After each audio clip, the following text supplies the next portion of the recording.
We can't hear you right now. I can see your lips moving when you're in the. So, Man, we have a bad green room reception. Got thumbs welcome up. to Fox then, everybody, on this Wednesday evening at 6 p.m. I know it's not our normal Thursday, but this was the time that we could have Susie. And I felt that this was important to many, many, many people Yeah. wanting to start a business, have a business going. Exactly. Get our And businesses going. get them going. Yes, all in the right direction. What you need to know to power your business so you can power your profits, right? This book is like you need it mandatory, okay? Just to have all the logistics down for opening a business. But without further ado, I'm going to play her bio video and she will be with us right after it.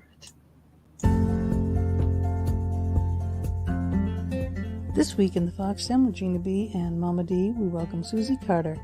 She started out as a low-paid hairdresser trying to support her 2 little girls, but working for someone else became a challenge, to say the least. So she decided to do whatever it took to create her own business.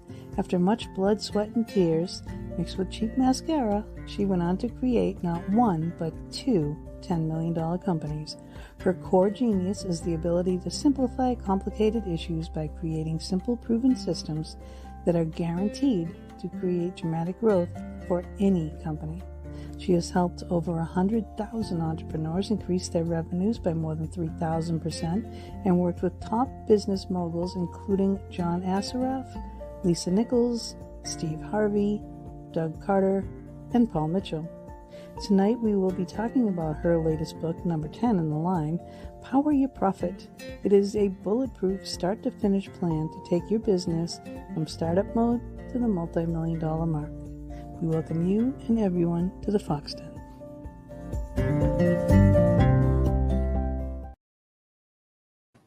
Hi, Susie.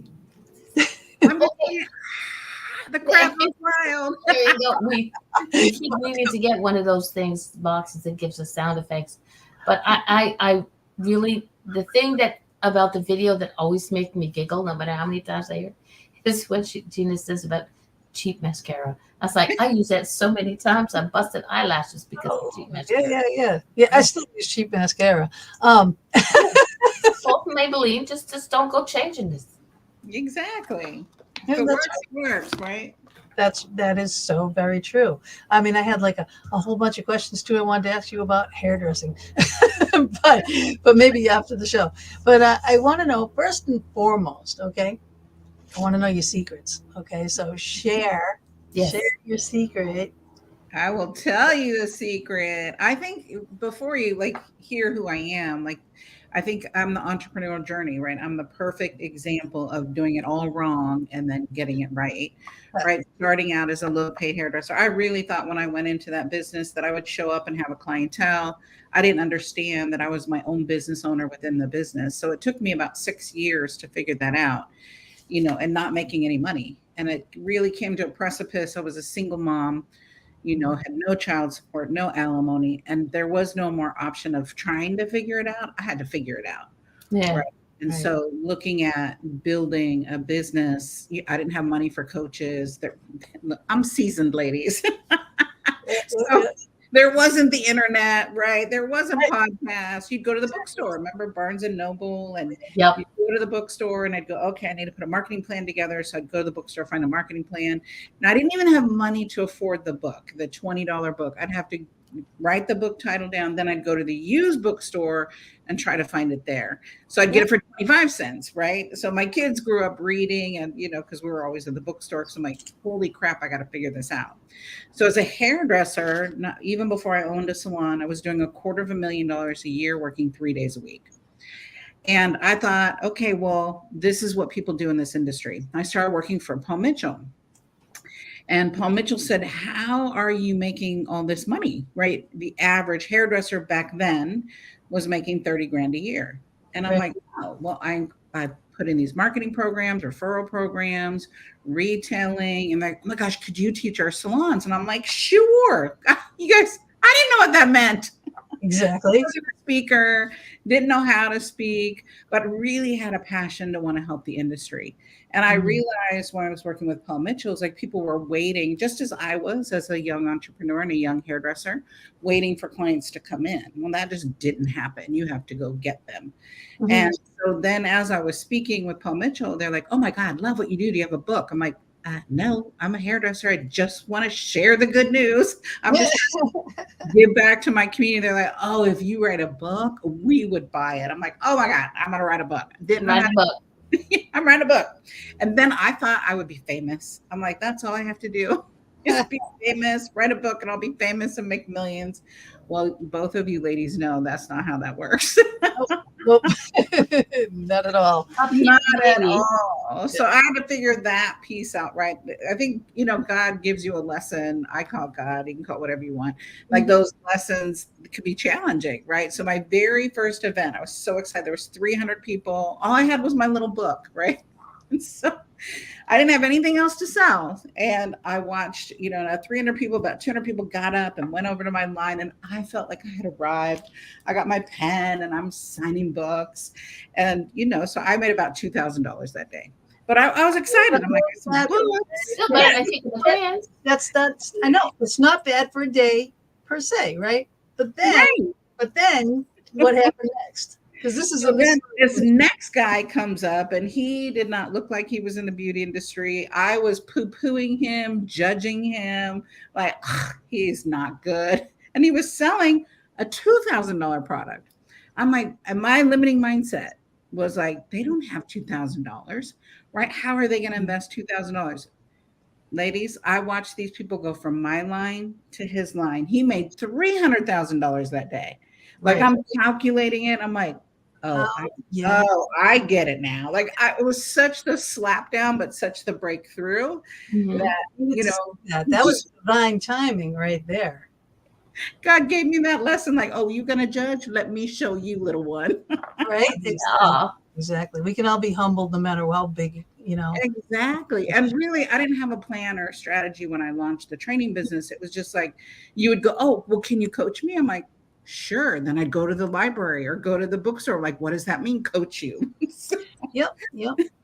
And that's how I started, the training and development business. We built a salon and spa. That was my genius. We were the top 1% in the nation, top 10% in the world, because we worked on the business systems. If we look at business, 15% of our financial success is our vocation. Yeah. So for speakers, it's how you speak, it's how you enroll, it's the programs that you do. For dermatologists, it's actually doing the skin treatments that you do, consulting patients. That's only 15% of our success. The other 85% is what, here, I'll go this way, what we talk about in the book, which is sales, marketing, operations, and finance. Like, what are the things you have to put in place? Yes. Yep. And so my entrepreneurial journey was trial and error. If I got sued, I went to a business law class. If I needed to put a financial plan together, I went to a business finance class. Yep. And so I have a ton of education. It was just this entrepreneurial education, right? Yep. Went to a class, implemented it, changed it. Yep. So the journey of building my companies have been everything I needed for my business. I went to school for it so I could learn it, so I could do it myself. Yes. Instead of paying someone else. So exactly. So we sold that training and development company for millions, right? That was that first $10 million company. We had a technology company. I didn't know anything about technology. I just saw a need in the marketplace. Like, oh, we need to. Now, in 1999, just to give you a sense, I started my first membership site. First online platform, first online school in 1999. Google wasn't even out then, ladies. So you got to think about, I was such an early innovator. And in our market, only 50% of the clientele were using computers. So I had 2 sales to make. Why did they need this technology, right? And why did they need me? Which was crazy. My first website was $500,000. That's amazing. Because there was no Infusionsoft, there was no WordPress, there was no software share. I did. My first job I had was working at Picture Place Photo, right? And this guy, he hired me to do some book work for him, right? And I said, oh, okay. You know, I didn't know what I was doing. He goes, I'm going to have you work with my accountant, Henry Rudio. He's going to show you what to do.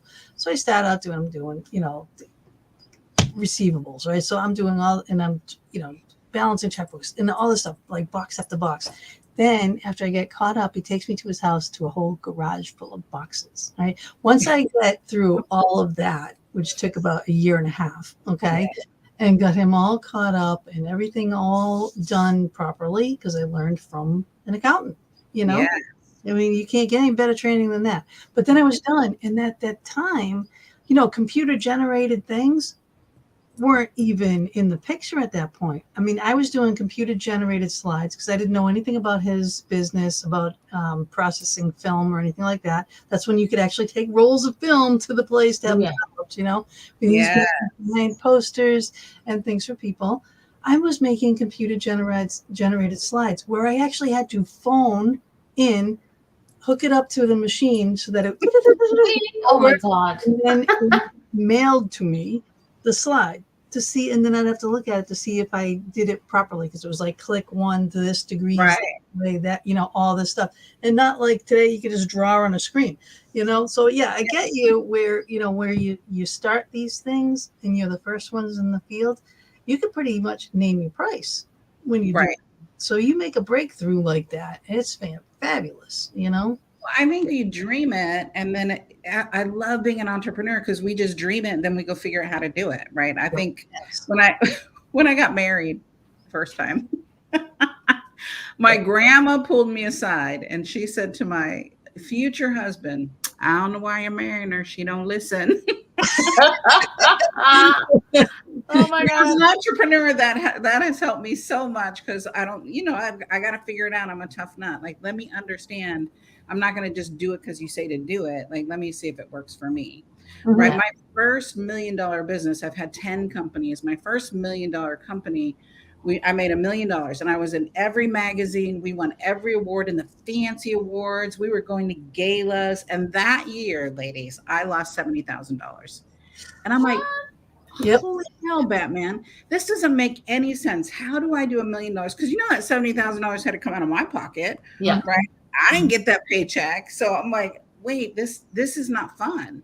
It's not enough to gross $100,000. You got to start looking at the profit. And that's where the book comes in. Mm-hmm. Is I don't want my students to make the same mistakes, or my clients to make the same mistake. There's certain, it doesn't have to be hard. It has to be strategic, but they don't teach us the strategy piece, right? Or they go, okay, I'm going to go to Darlene, Mama D's class. I'm going to go to Gina's. I'm going to go to Susie. And we're trying to piece it all together. Like, that's that bubblegum, shoestring, Band-Aid, duct tape. Right? Gorilla glue. So I want to go, like, just what is the it, and how do you do it in a sequential manner? And so the books really is the roadmap to building a 7-figure business, and a profitable 7-figure business. Yeah, it truly is. I wish that was out when I started my businesses. I mean, I've been having my own business since I was like a teenager. You know, exactly. And I'm 60 now, you know, and I'm done. I'm like, I got what I wanted. You know what I mean? But you know, not that I wouldn't start another thing if I wanted to, you know, and I have that, you know, I don't have that fear of doing that. Right. You know? And you need to have that. But you also need to have, you know, the ability to know the linguistics of everything, you know, and especially what state you're in. I'm in a different state now. Taxes are different. Licenses are different because, you know, I was an interior designer. I was a decorator, and I did all kinds of, you know, work on homes, and I had a cleaning business, and I had all these things, you know what I mean? You have to have different things in place for all those things. Some things you can do as a DBA. Some things you have to have a license. You need to have construction licenses, and you need to have, you know, all these things, and you have to maintain those, and you have to pay taxes on these things. And that's what the people that start a business think, oh, well, I'm going to charge this. Mama D wants to have an art business. We're going to talk about this. Okay. She's got paintings, right? Now, in order for her to come up with a pricing thing, I was trying to explain before the show, I said, this is where Susie comes in, because she's going to tell you, right? Yeah. You need to realize what you have to pay for your sales tax, what you have to pay for your shipping, what you have to pay for all these things up in place. Yeah. Yes. But I was keeping in mind that I'm up here in Canada, where you need to sell the things. Yeah. Well, that $1 million business, that was, my biggest challenge is I was $20 off on my pricing, right? So when you looked at every customer that came in, like I was losing $20, and that $20 times 300 customers times 365 days a year, right, was 70 grand. And so in chapter 8, Math is Money, Money is Fun, I give you the base price worksheet to go, this is what you have to charge, like no kidding, or don't do it, right? Because I was slowly bleeding. Now, I had an accountant, I had a CPA, and all they're doing is looking at dollar in, dollar out. Right. Because I'm looking at the figures. That's it. Yeah. And there's so many different indicators. Like what does each sales rep need to do? What do you need to do? What's the pricing need to be? And you got to plan for profit. Profit doesn't happen, right? It's like saving money. You're like, I'll save what's left over. There's nothing ever left over. Yeah. A salary. People don't take salaries. They're like, well, it's my money. It's like, no, but it's a business. It's a business money. That's not take a salary. Right. That's not your personal bank account. And if you don't plan for it, you don't make it. And so I think my conversation of working with my students in this book is what I wish I would have had. Yep, me too. The answers in one place, right? From your building your team to working on your mindset, because your net worth will only go as high as your self-worth. And the times that I've been stopped is the times that my limiting beliefs, this is my conversation in my head, the limiting beliefs or your smallness, I'm not good enough, I can't charge enough, they'll never pay that. Like my limiting belief at that show was, who's going to pay $2,000, right? And my limiting belief was smashed. They just showed me who paid it. Those same people that buy your $20 book are over there. And I'm like, holy cow, I am missing the boat. Yeah. Exactly. I think in those failures, you can look at what am I learning, or you can have a pity party, right? I might have a pity party for a little bit. I'm not gonna have it for a long bit. To get up and go, what did I learn? What did I learn? What did I learn? Yeah. You have to allow yourself that as I call it, 15 minutes of pity, anger, frustration, whatever the case may be. And then I think what is it, your first chapter or your introduction? Put on your big girl panties. Put on your big girl panties and get up and do it. Exactly. And if put under the panda and your big girl panties, right? This is gonna happen. When you're playing big, you're gonna get it. It's gonna happen. And so I know, like, business to me is like this combination lock. Remember these from school. And if you go to the gym now, you might use one little tick off and this sucker would not open, right? I remember standing there, and it's always when you're in a hurry. All the way around those. Right. And that's business. One little tick off. Like if your lead gen isn't on, it's not going to open. If you're not charging enough, it's not going to open. And this represents all the money in your business, right? And so some people have a new lock, but they're using an old combination, right? Things that worked last year or the year before. Yeah, you got to keep up with the Jones. You got to keep with the times. Things change, and their tax laws change. You got to keep up on all this stuff. When you're in business and you really want to focus, like Mama D, she wants to focus on her artwork. Focus on your artwork. So you get other people to handle the business end, like you're always doing for the show, right? You're always doing all that stuff, right? And I'm focusing on reading the book, getting this, and doing that, right? So we work together as a team for this, right? Yeah. So you need a team behind you, and this is a great blueprint on how to get that team together, what they need to be doing, the incentives you can give your team, so that they want to work for you. Well, and cash flow, cash is king. So I'm working with a client right now. She has 2 million in sales, but she's carrying $1 million in people's debt. Well, she can't pay for anything because she has her projections on her 2 million, spending as if she's bringing in 2 million. She is in sales, but not in cash flow. And that will kill you. So she is dying. Like, I just need to cut salaries. Well, no, we need to get cash flow in. You've got to get money in. You've got to get a loan. You've got to do fracturing. You've got to do, get a business loan to pay for that. Don't spend it all like it's a cash flow loan, right? So there's so many little ticks.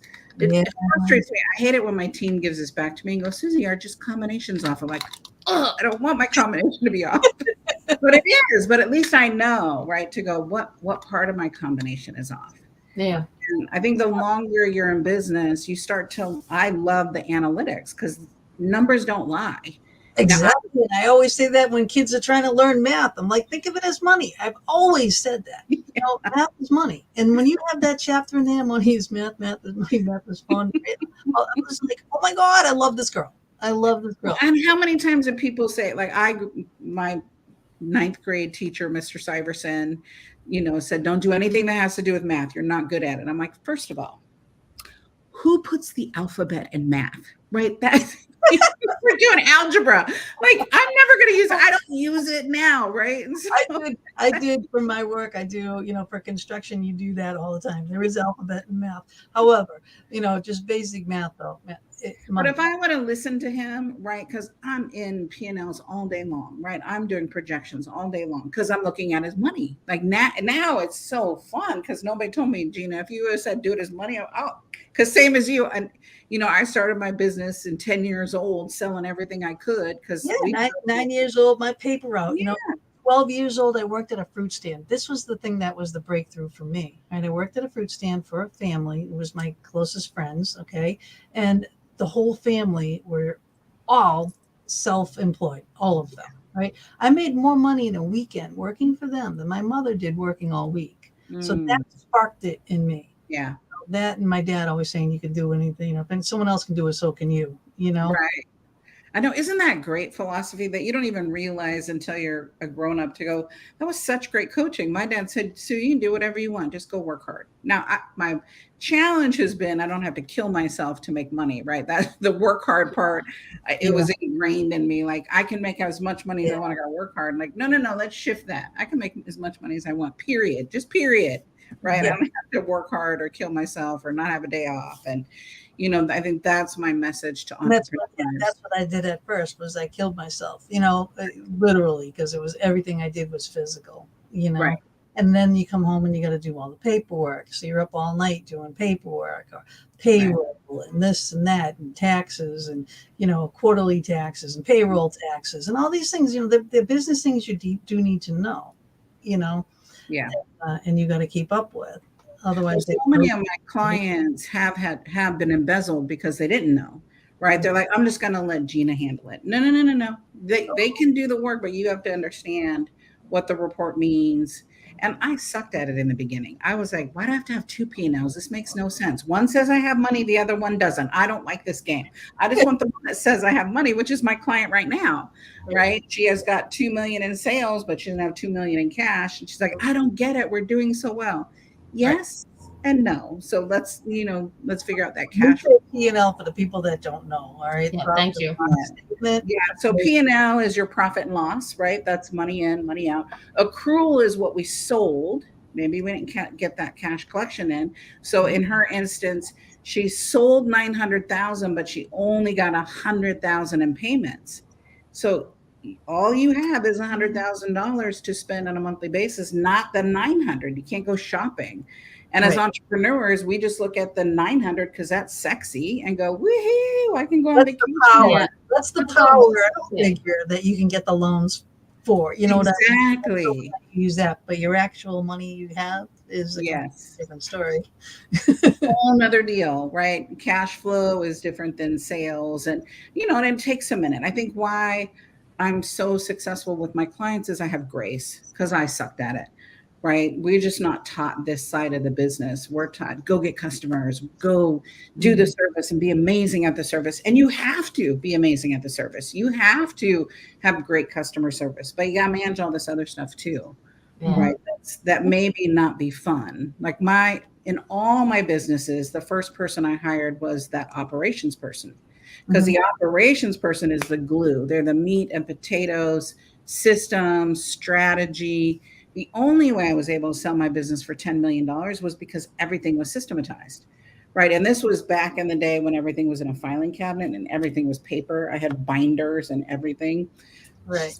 But how you can kind of explain that and how you did in the book, which I really liked, was like every Starbucks you go into. Yes. All the same. The coffee is all the same. The only thing that's different is the employees. That's systemizing. Right? That's what that. And even the employees, how they speak, how they greet, their uniform, right? So it's important that consistency, that's what a system allows you to do, is I learned that early on because I don't like to manage people, right? Because people, and especially in that industry, a creative industry, they are roller coaster, right? High, low, low. And I realized if you learn to manage the system, then you don't manage behavior. And so in sales, what part of the script don't you understand? If you're, filing their paperwork, well, you didn't fill out your time card or you didn't fill out your sales commission form, so you don't get paid, right? That's the only way people are going to learn. That's the system. Follow the system. You get a check. That's how you learn. Now I've had to learn, I'm sounding like I'm so like cut and dry. No, I had to learn lots of tears, lots of crying, lots of how come they don't like me. And, I used to think to be a good boss, you just have to like me. Nah, look, I don't care if you like me. You will respect me and I'll respect you at the end of the day. So this is why I don't want to be a boss. That's it. Yeah. I spent a lot of years being a boss and doing that. Yeah. And when you're a woman in construction, it's tough. You know what I mean? Because they don't want to listen to you until you prove yourself. No, yeah. That's a hard one, girl. You, all right.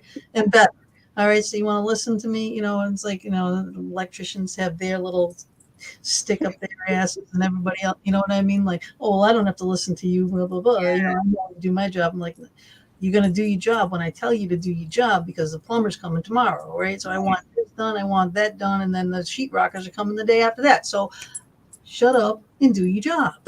If you don't like it, walk out the door. There's another one waiting around the corner to fill your shoes. Right? Not irreplaceable.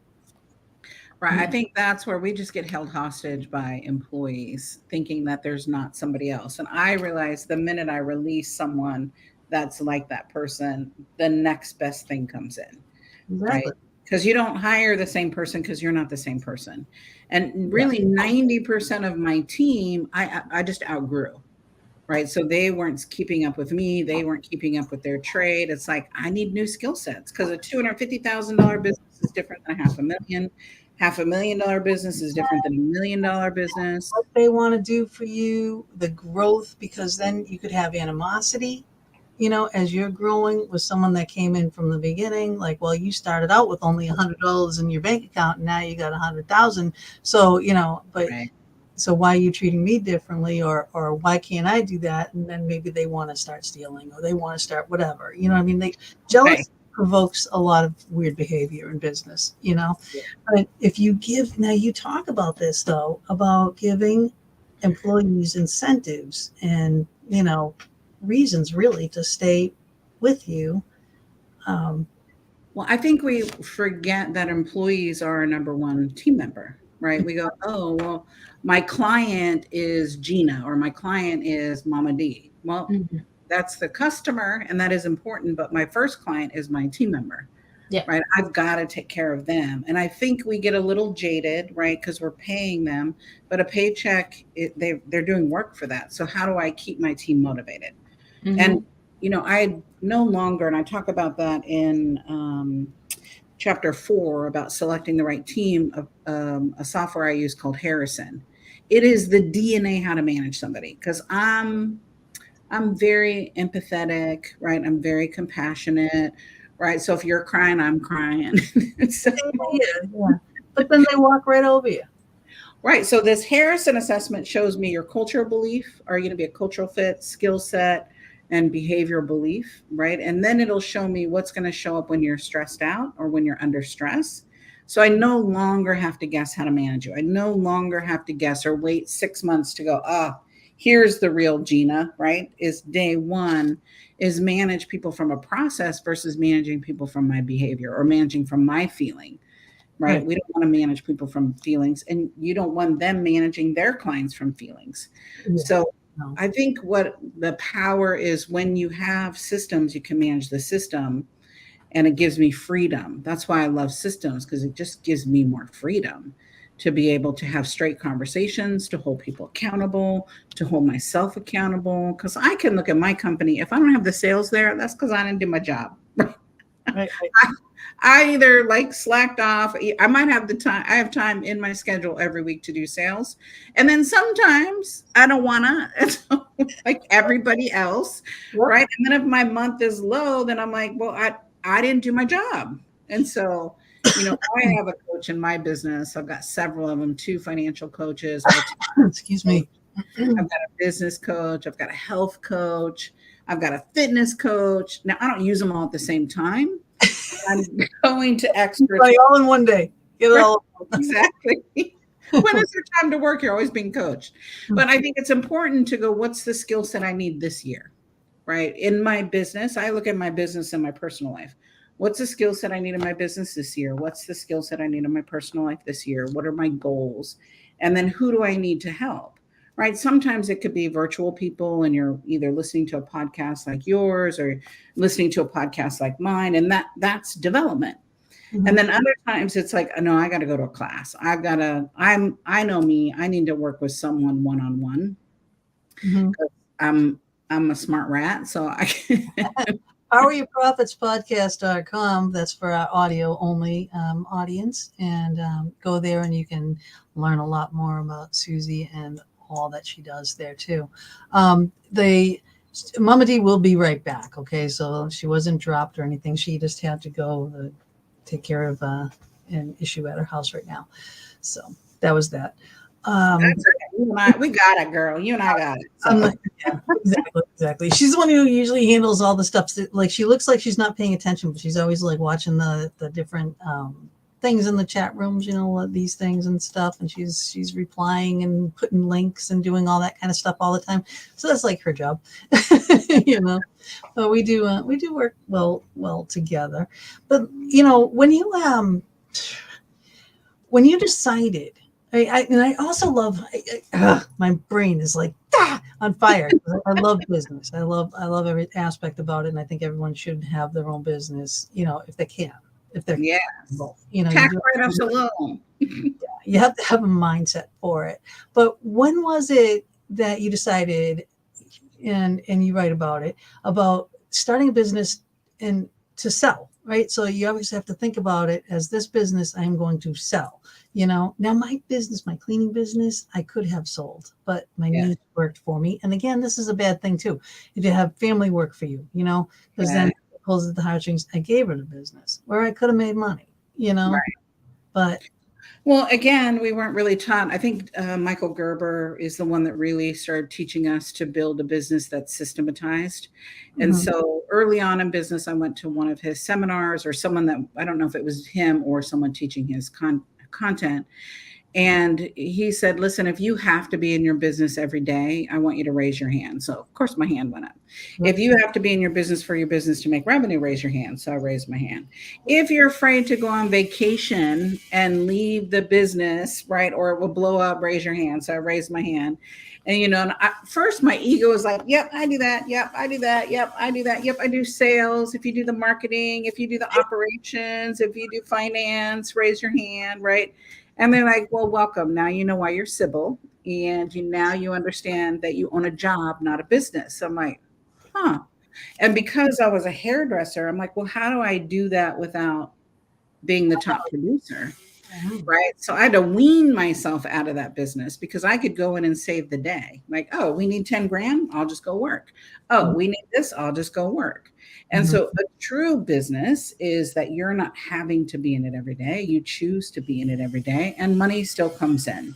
Right. So that's the goal, is how do I automate a business? How do I replace myself from that business? It's not bad or wrong because I love what I do. This is. We're working right now. If you want to be a workaholic, be a workaholic. But you can also have subs doing the same thing or another place doing the same thing. Exactly. So my team does all the other stuff, and this is what I do. This is my jam. I work with clients, and they do the sales, the marketing, the operations, the finance. I review everything. My hands in it, but I don't do it, right? Because I want to make sure everything has my fingerprint, but I don't do it. So it's important to understand, what do you love doing, right? You showed it earlier. I think we were in the green room. My very first book, which was called Passion, and my book editor, is the one that named it. And I said, well, it sounds like we're selling sex. She goes, exactly. We want to sell sex sales. And I think we published that book in 1995. That book is still in every cosmetology school across the nation. right? So I'm very proud of that. But sex I'm a sales. I'm a beauty school dropout. I have Are to. you? My aunt. There's a few hairdressers in the family that had great businesses, and they're like, "Go to hairdressing school." So I started, but I was a teenager at the time, and into partying. Yeah. Got to Well, do. and they weren't teaching, the whole cosmetology schools just to pass your license, not how do you make it a business. I mean, again, when I got out, I didn't know. It took me several years to figure it out. I actually created a program while you were in school, but they're still teaching it today, which is the fundamentals of business to schools. And that's $1 million program that's sold every year to schools, residual income, which is, we call that back of the head money. Yeah. So how do you create that so that the legacy lives on? And I don't touch that. That's, I sold that program, sold that. So that's still happening today. So you can create something, sell it, and reap the rewards of it. We got our payday up front. Right. Yeah. But to go, what's my legacy? What do I want to leave for my family? Not only just, wealth, because that's important. That's a legacy I'm leaving for my family. But I also want to leave a legacy for my industry, for my communities. I believe that my gift from God is my life. My gift back to God is what do I do with my life? Right? Yeah. There's a responsibility. And you have 2 children how old are they now? I do. They are grown. Look, girl, they're grown. My children have children, but don't call me that G word because that's not what I am.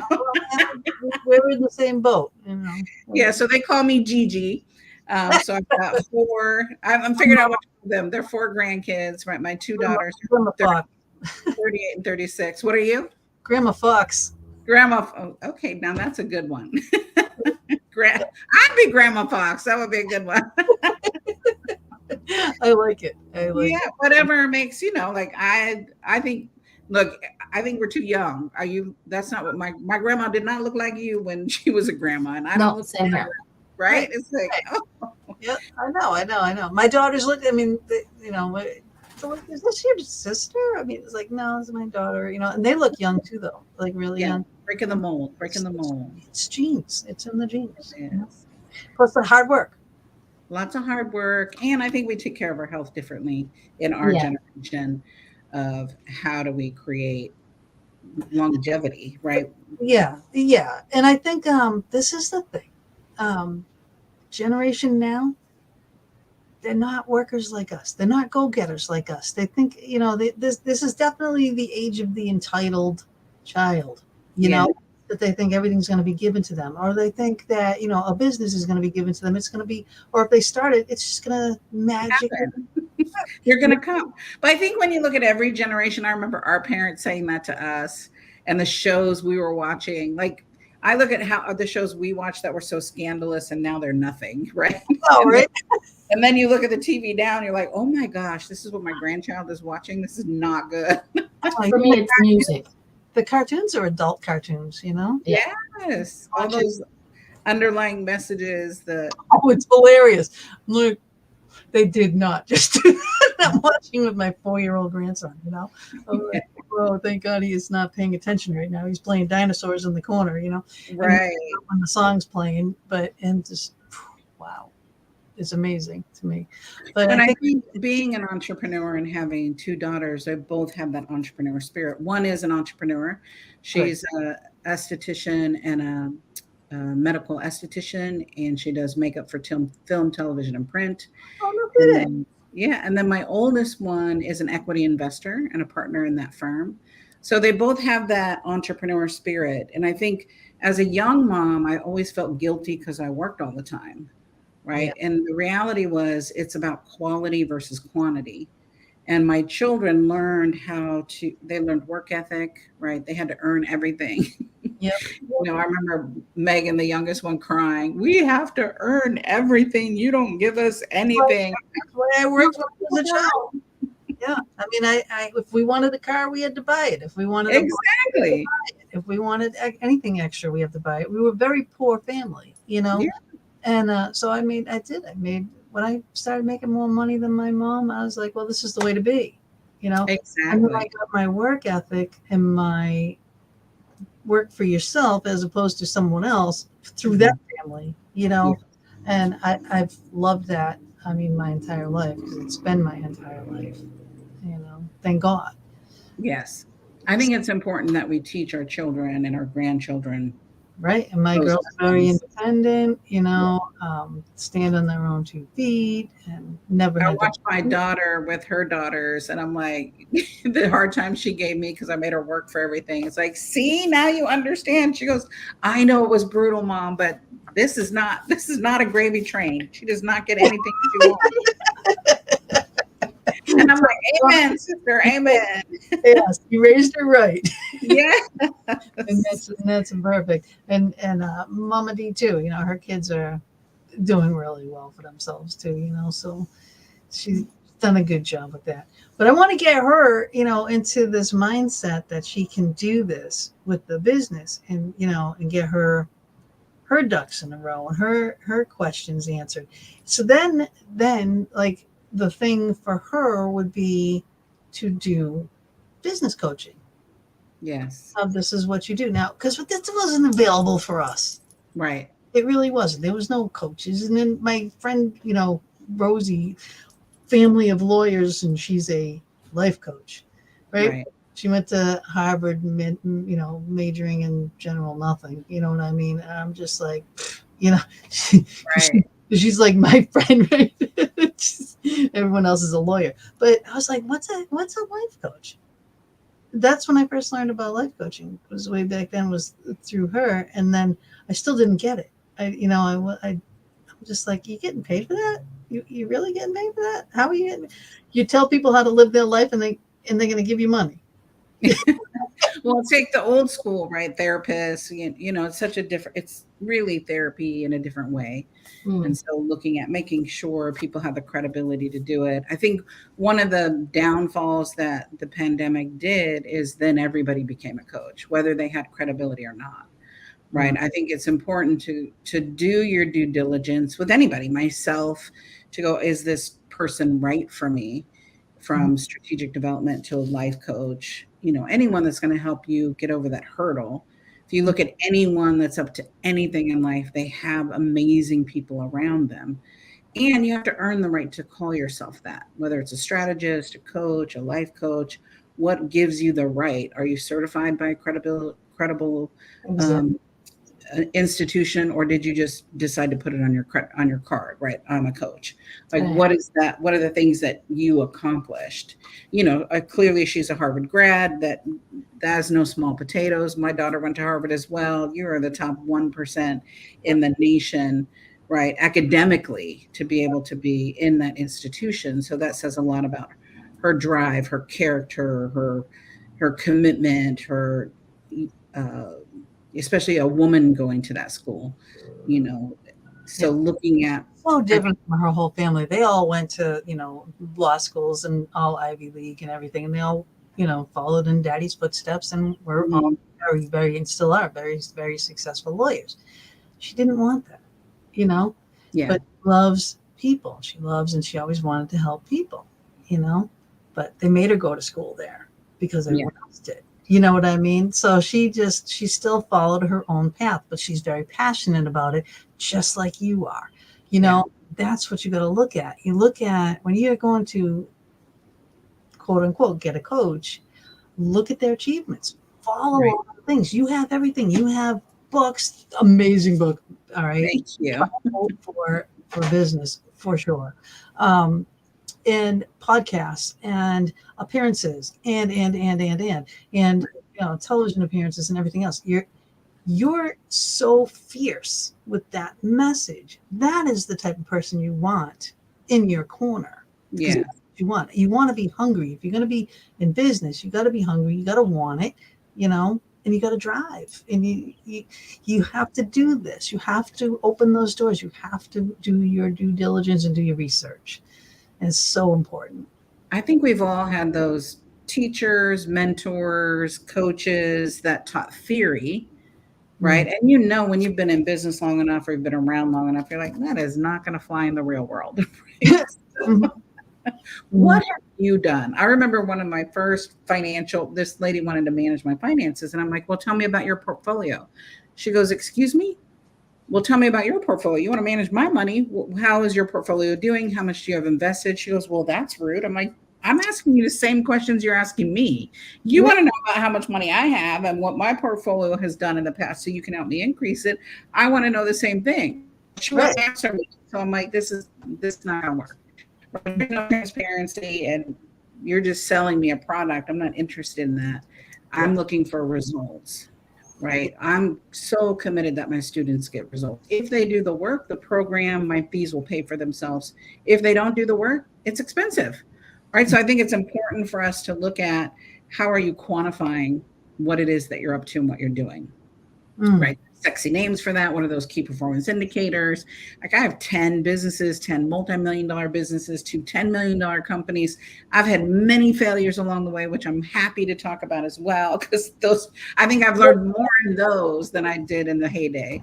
That is important because a lot of people will pack it in. Like, like I said, when you have a business mindset, you're not afraid to start a business, but if it fails, well, you know what I mean? There's another one, do another thing. You know what I mean? Always have you always got to be 10 steps ahead in your head anyway, So if your business isn't going to work or you can see your business declining, okay, well, what am I going to do next? You know what I mean? I know I have to close this out. I have to stop doing this and not blah, blah, blah. But what is my next thing? So you're always on the next big thing. But what was it that, failed for you and how did you? Well, I have a couple big ones. So they're not even like little ones. So the first couple were business partners. And when I really look back, one, I was just too afraid to do it myself, right? I wanted to work with someone. And then we were business partners, and then we didn't have an agreement. And I always had 2 jobs, right? I had my salon and spa, and then I was building this other thing, right? Training and development. And so I didn't need the money. So I'm like, oh, you keep the money, like a ding dong, right? Just stupid.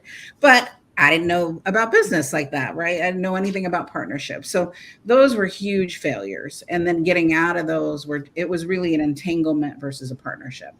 So I say, if you're going to go into partnership with someone, it's marriage, right? And we all know how hard it can be in a marriage or in a relationship. If you've never been married, in a committed relationship and committed being your staying, right? That's hard because you blow it up. And so choosing the right business partner is just as important as choosing a life mate to go, well, what are you going to do? What am I going to do? Right. Because it always feels unequal. So those were probably the 2 biggest as far as structure wise. My big failure. I don't know if y'all had that. Look, I got to rub my forehead on this one, y'all, if you can't see me. So, only. 2005, I just sold my company for millions to Ritger's Publishing, and we got half the money up front and half the money on the back end. And 2005, if you remember, that's when the market crashed. That's when the big banks went out of business. That's when our government bailed out. Well, I was heavily invested in real estate. So we had about 10 million in assets in real estate, had about $500,000 in my portfolio, and then we had money in the banks. And so what felt like overnight, I lost $10 million, and it felt like it was overnight. It was over about a 3-year period, right? And the information wasn't coming out, didn't know what to do. My marriage of 17 years collapsed. We were business partners together. It couldn't withstand the financial challenges. So my whole world was turned upside down. And I remember just being on the floor bawling and praying and crying, like, why? And not like, why me, pity party, but I worked 20 years to get here. I had been a good student. I had been a good steward. Like I did everything right, like it said in the books to do, and had my plans and check boxes. And well, why me? Because it happens. Yeah, like, and I didn't have 20 years. I think it was 42 or 45 back then. I didn't have 20 years. I didn't want to do it again for 20 years. I didn't want to repeat the 20 years. And I remember, Gina, hearing this voice in my head as I was on the floor, having my pity party, like Mama D said, is you got to have the pity party. And I heard a voice in my head that said, I will never leave you. I will never forsake you. Get up. Mm-hmm. This will be your biggest victory. This will be your biggest lesson. Get up and tell the people. Yes. I am not telling people that I just lost all my money. Yeah, every time something crashes and burns, something better appears. You feel like this is the end of the world. My friend Tammy was just going through this, okay, over a car. Yeah. Right? Her world was over because Right. her car didn't pass inspection. They wrote up all these things. She didn't have the money to fix all these things.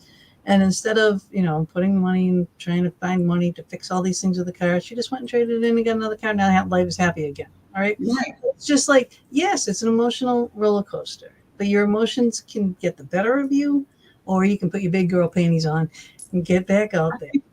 That's where that line came from, is I had to pull my big girl panties up, get off that floor, and do what I know how to do. The beauty was, again, I call it God, you guys, your higher power, whatever that voice is that your natural knowing is. Mm-hmm. It said to me, you know what to do, go do it. And it didn't take me 20 years because it had took me 20 years to learn it all. I didn't know anything about anything. Right. It took me 5 years to rebuild. The minute I could reinvest in real estate, I reinvested in real estate. Right. The minute I got back in line, I put my head down and go do what you know how to do. Right. And now you're a little bit more aware of things, though. So you're much more conservative. I'm way more conservative with my money now than I was then, because you think you're invincible when you've had some really big successes, and then you're like, oh well. Now I'm like, okay, if I lose this, that's okay. But this is my secure, right? This is my security. This is what I need. And as raising 2 kids, being a single mom, like I'm very protective to go out. I don't want to, if another economic crisis happens, like I have no debt. My homes are paid off. I have multiple homes, right? I don't have any debt, right? So it's now I live in a different lifestyle that allows me freedom to go, oh, doesn't that suck? There's a pandemic. Doesn't that suck? The bank's closed. Doesn't that suck? Because that taught me that lesson. Humbling, horrible. I don't wish it on anyone. Oh, yeah. But the great news is that lesson taught me how to protect my clients' assets as well as my own. Yes, and you pass it on. So again, that's something that could crumble someone. Yes. And send them off into the dust to go and cower in the corner and then go end up working at Walmart for the rest of their lives. You know what I mean? And instead of that, right. you pick yourself up and you teach about it, you tell about it, you try to keep other people from doing it. That's your character, you know? And that's what's proven about you being a coach for someone, because that's your character. You truly care, If you didn't, it'd be like, well, you could be like that lady that came to you wanting to manage your money. Well, do here. Right. Keep spending, overspending. I think that's one of the biggest challenges I see. We don't want to look at the numbers. We don't want, I say we, but I really mean my clients, is to go, no, you can't be afraid of it. What do you have to charge? What do you want to make? If I'm going to hire Mama D, what would she make if somebody else was hiring her? We don't look at that. We go, oh, I'm going to start this business. I don't need that much money because my overhead's low. That's irrelevant. What is your expertise? Where would your compensation be? That's what we need to pay ourselves. And if you're not making the money, you're just not making the sales. So I want to look at, it's all strategy. Yeah. We got to quit managing our business from our feelings. Look at the strategy. Is it working? Is it not? Joan said, I can definitely relate, losing it all and starting all over again. Humbling, right? But it definitely allows us to, support other people to go, not on my watch. That's not going to happen. Let's build your wealth, right? We have a tagline in our business is wealth is your birthright. I, like you, Gina, come from a large family. No, but there was no allowance. I didn't even know that was a thing. I remember my girlfriend going, oh, my parents cut me off. I'm like, what do you mean they cut you off? They're not talking to you? She's like, no, they're not paying for anything. I'm like, what do you mean they paid for stuff? Never. Yeah. I didn't know that there was different kinds of ice cream. Honest to God. And then my friend Rosie, the Harvard girl, okay, she lived in a mansion up on the top of the hill, and we were the small little ranch down in the valley. You know what I mean? And I would go to her house, her housekeeper and everything. Yes. Mrs. Burke, she would go over to the freezer. There was a separate freezer. I was just like, oh, what kind of is this, right? And she would open it up, and there would be all these different kinds of ice cream. There was Rocky Road. I'm like, What is Rocky Road? Road. Like, I had no clue, and then I'd go home and be like, how come we don't have Rocky Road? It's like we just didn't have Because you had that big industrial tub of ice cream, and that was it for the month or year or whatever. Yeah, we had the big block of cheese, you know what I mean? All that kind of stuff, welfare food stuff, No, we weren't on welfare, but welfare food. But I still love that government cheese, girl. Let me just tell you, that's like that ballpark cheese. You grow up on it, you can't get it out of your system. Good macaroni and cheese. But it's like how you look at things and how you gotta take what you have, work with what you have, and build from it, and then don't crumble when the hits come, right? My husband died. He was half my business, right? Because he was a general contractor, all right, and cider roofer. He had a roofing business, right? And here I am. I'm a designer. Okay, so I would do all the blueprints, all the plans, all the designing. He would go rough build it. I'd come in and finish it, and I would paint it and decorate it and do the kitchens and the bathrooms and stuff. And he'd come in and clean it up aside the place, roof the place. You know what I mean? It's like, and then I had a cleaning business that cleaned it all up, right? We were like the perfect package. Well, what happened? He died. Right? I hate it when that happens. I hate it when that happens, right? But suddenly, and it was like, wow, there's half my business. Am I going to be able to do this without him? Well, right. Yes, because there are other people that do that stuff. But was I ready for it? No. That's another thing that people need to prepare for, honestly. Yeah. And the end of life. The truth is we're not going to make it. So, you compound all this wealth. Well, what are you going to do with it? What's going to happen? Right. Protect it, right? Most of our parents don't have wills or trust or, and making sure kids know how to do that. My dad died with no will, no trust, so stuff got in probate. His previous wife, my stepmom, who had passed away, his Social Security was still in her name, so his new wife never got it. Like all that attention to detail that he couldn't provide for his family in his death, to take care of the family. So it is important that you do estate planning, even if you think you don't have an estate. His estate was very small, but significant for his wife. Yep. And to leave her with nothing, they had their home, which was great, but still his benefits and benefits package were all in his dead wife's name. And so what a tragedy for his wife that he was married to. And we didn't talk about money, and that's very common. You've got to talk to your family. You've got to talk to your children. You've got to talk about when you're healthy. This is what we're going to do if something happens to me, right? My kids are like, Mom, I'll pull the plug. Put me in charge of that. I'm like, okay, pull the plug. Pull the plug. To just laugh about it because, there is that season and do it while you're healthy and alive versus when everyone's in the high. Oh, yeah, you save money too, trust me, because, when he died, we didn't have anything in place. We'd started to, but he came home from work. I had the woman at the house. We were going to be planning our plots and doing all this and that. It would have cost us like $5,000 at the time. Yeah. But he came in all kinds of pissed at his employees during the day. So he came in barking, and the woman was like petrified because he's screaming from downstairs, coming upstairs. And I'm just like, okay, we have company. And he's like, I'm not dealing with that now. And then it wasn't, so then it got pushed back, and then it came. You think you have time, right? And he thought he had all the time in the world because he's still young. He's a young man when you think about when he passed. Yeah.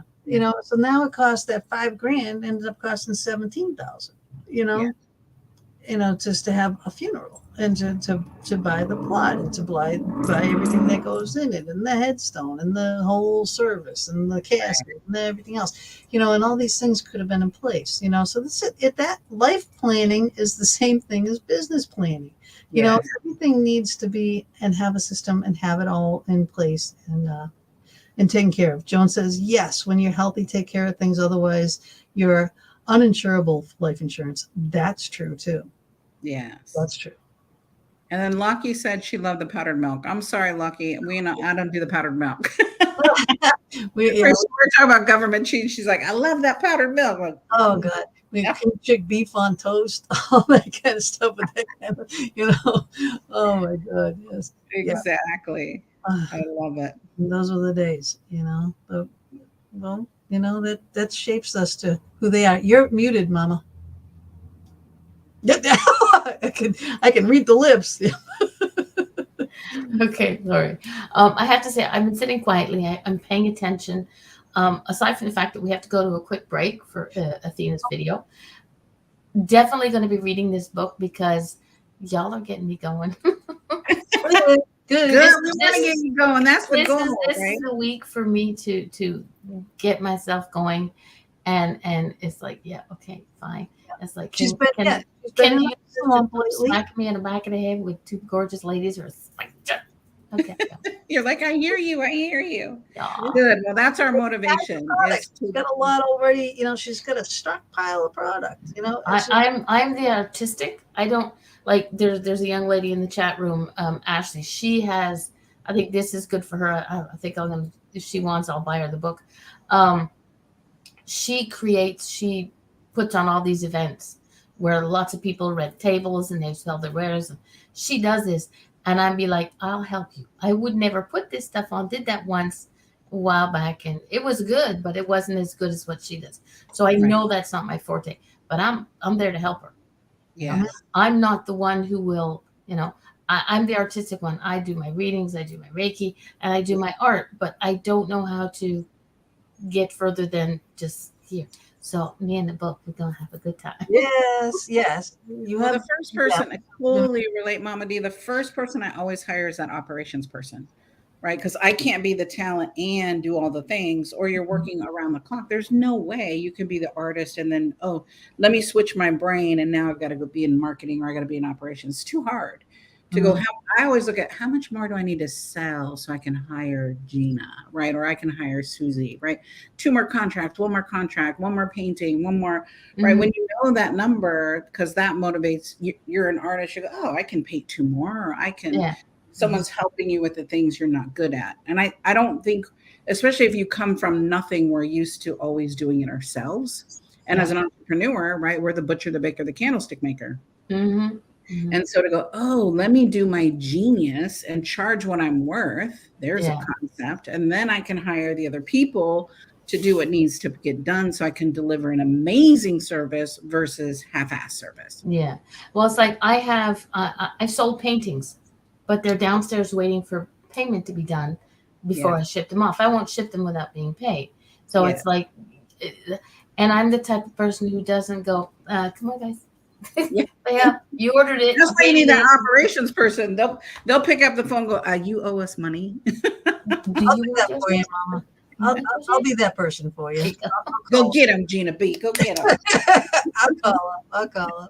Yeah. And speaking of events, all right, I was going to do our little plug. This is our event is coming up very soon, May 19th through the 21st. In Spring City, Pennsylvania, our Pennhurst Asylum, JotCon, Paracon. We have all Destination Fear cast going. All the Ghost Hunters are going. Kindred Spirits, Mountain Monster Men. We have even more than this now. We have more older Ghost Hunter cast and stuff coming as well. There's a lot more going on. So fun. Oh yeah. It's huge. We've sold almost 4,000 tickets for entry already. So yeah, very, very big. Very big. Yes, Joan's coming up. She's coming up from Florida to Pennsylvania to come to the event. So I can't wait to see you, Joan. I haven't seen you in a long time. But yeah, let me play Athena's little thing because it is that time. It is that time. But you know what? I'm just not paying attention to the time. I'm just that's what I'm here for. I'm okay doing it for other people's shows. See, I can get people going that way, but okay. All right. So here's our little break. Here's our Athena's point of view for this show.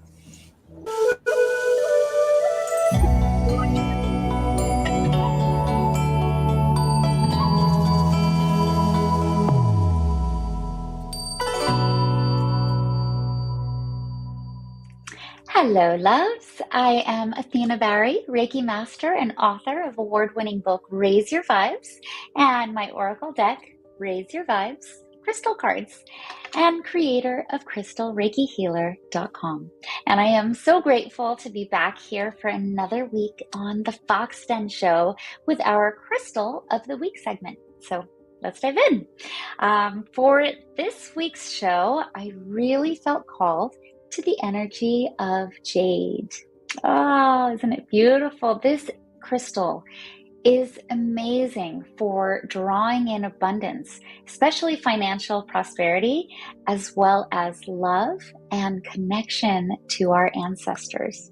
This crystal activates our heart chakra and draws on the healing gifts of Mother Earth's loving energy so it can manifest love into our physical world in all forms, physically, emotionally, and spiritually. Jade is number 32 in my new Oracle deck, Raise Your Vibes crystal cards, and it supports guidance for abundance and balancing your heart chakra, as well as, of course, that connection to your ancestors. Ways you can use this crystal: it is most often worn as jewelry, especially in the Asian countries, knowing it connects them to both abundance and their strong sense of connection to their ancestors. I use this crystal often in my crystal grids for my Reiki clients to help support them with guidance and connection to their own ancestors. You can also place one under your pillow, in your bra, as I do, or your pocket.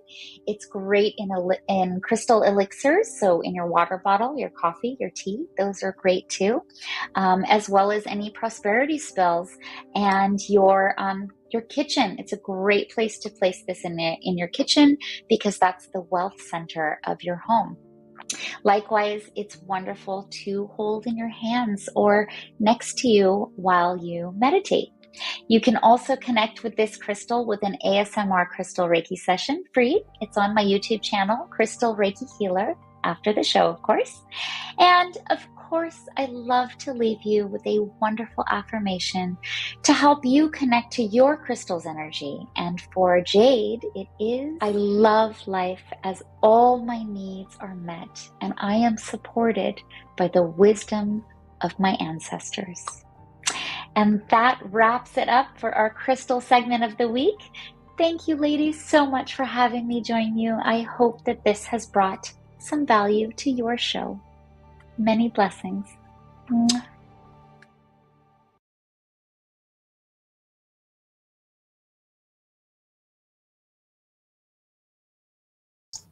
All right, I'm unmuting us. I'm trying to unmute us. Okay, so that is Jade, and we hide it. Here we go. I miss her. I love her. You know, and she's very caught up in her mom duties, so she hasn't been able to be live with us. She's mega mom at the moment, so we'll forgive her. But I still miss her.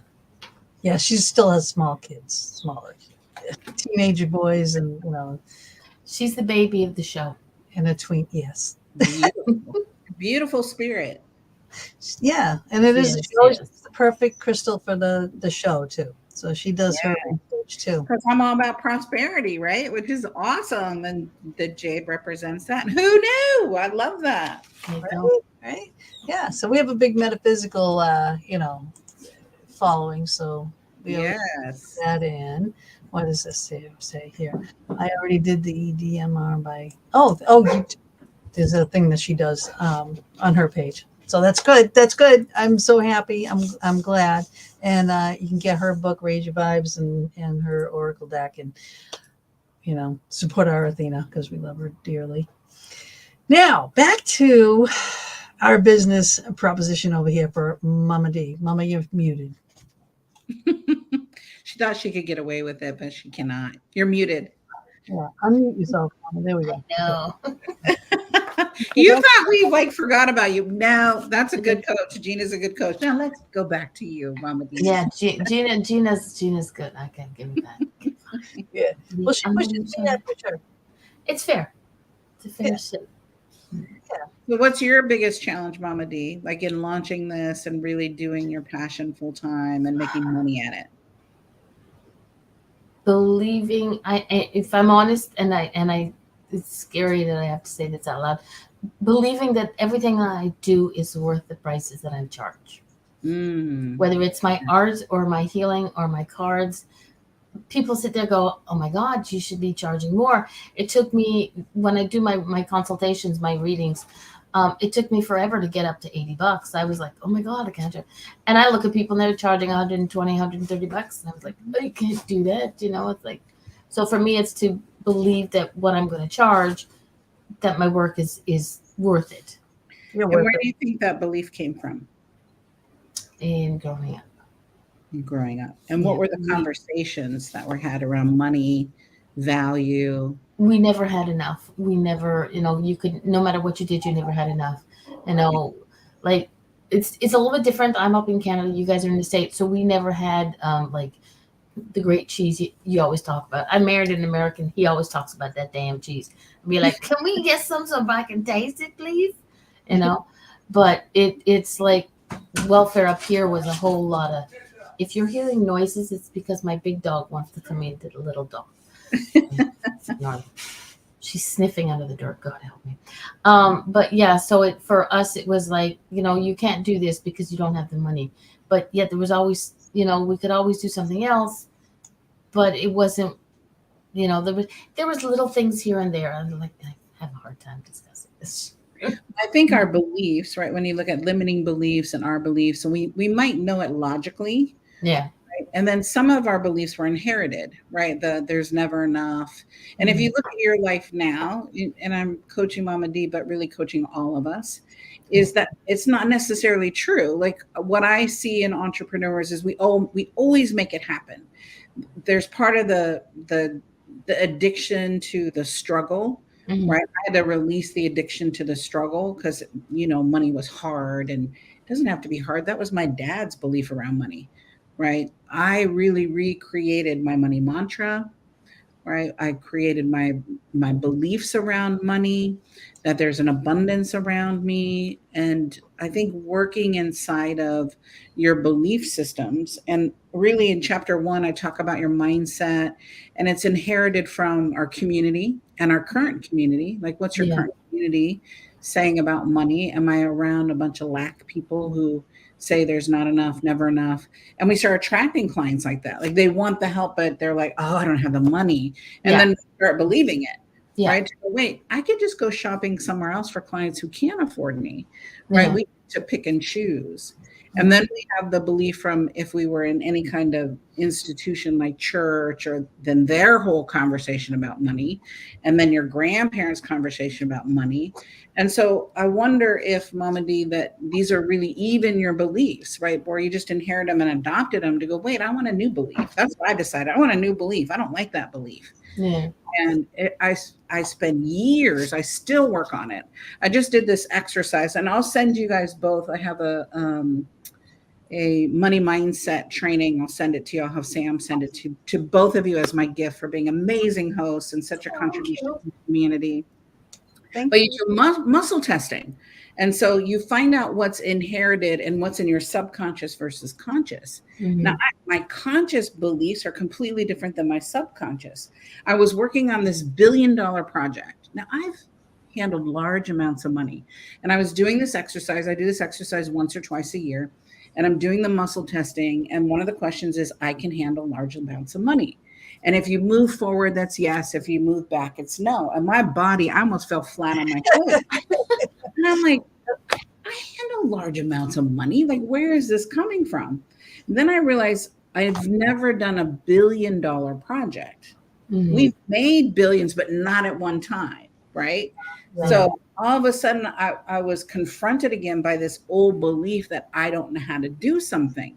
Mm-hmm. And so I had to go in and really reshift my belief to go and look for evidence that I know how to manage large amounts of money. And not for anybody to prove that the client was hiring me, but I noticed I was sabotaging myself, like not following up with the client, because unconsciously I was scared.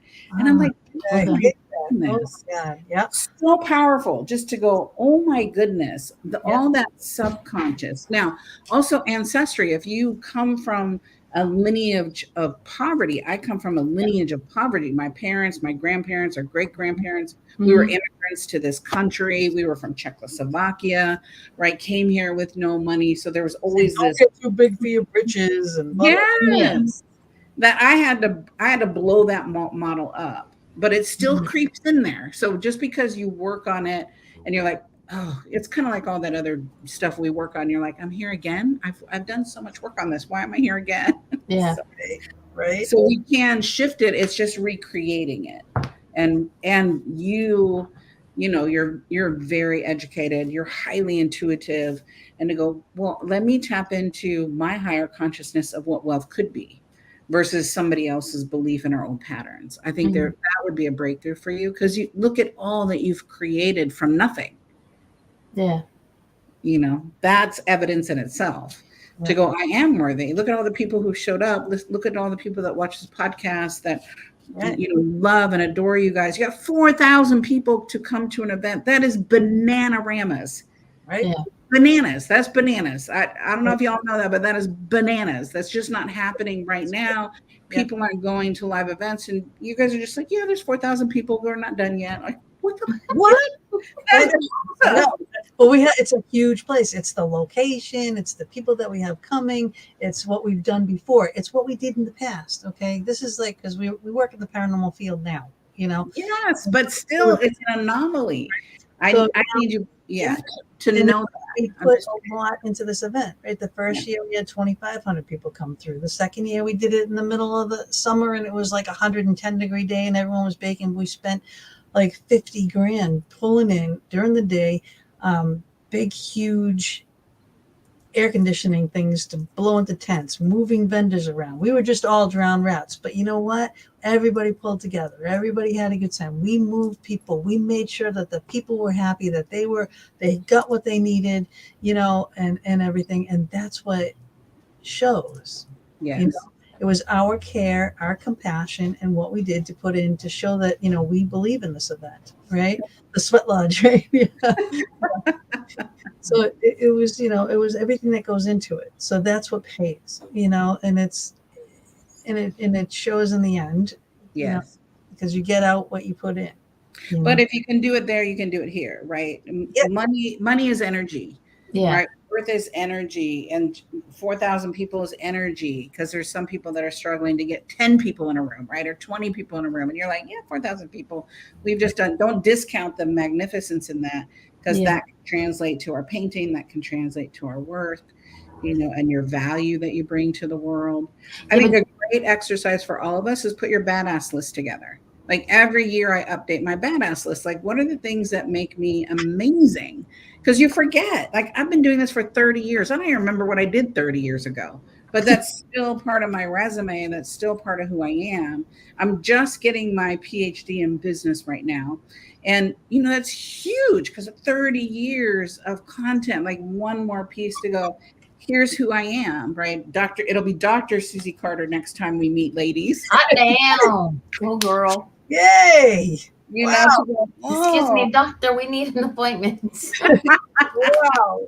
Well, now we have to have another show. Exactly. And with that DR will come a price increase. Absolutely. Okay, twice the price of what it is now? Yes, so you better hire me before I get that DR. So Exactly. But this is someone that you need too. But and then also though, you need someone else, and you talk about this a lot, accountability people. All right. And those are the ones checking everybody, you know, too. So when you have your team together, and if you don't have accountability, that's when you have that you had an example in here about people skimming.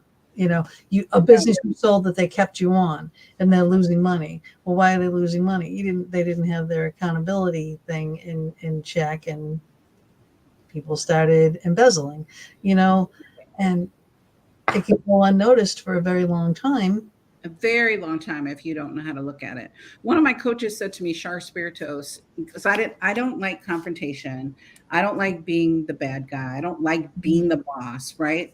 And that was probably my biggest challenge in leadership. She's like, Susie, you honor the human spirit, the dignity of the human spirit when you hold people accountable to their greatness. Mm-hmm. And it shifted for me. Like, they're not getting in trouble. We have a standard. You agree to the standard. I'm just going to hold you to that standard. Now, I've had team members, employees say, I'm scary, I'm mean. I'm not mean. I'm just holding you accountable to what your job description says, what you said you wanted. Right. And it's here. It's in black and white. It's on your, it's your job title. Underneath your job title is your list of responsibilities. You sign the paper, right? Exactly.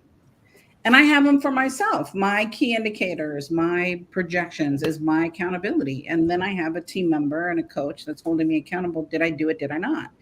Right. And I never want to come to that call saying I did not do it. Because, I might have an ego. I'm sure I have a she-go. Right. I love it, a she-go. I like that one. All my years, I never heard that one. I absolutely love it. I'm using it. I'm stealing it. We have she-goes. So it's important that you've got a tribe and a community. Like who is your ride or die? Who's coaching the coach? Who's holding you accountable? And the bigger you play in the world, the scarier it is to hold you accountable. Like I know it's scary holding me accountable, right? For my team, from people. I have to make it safe for them.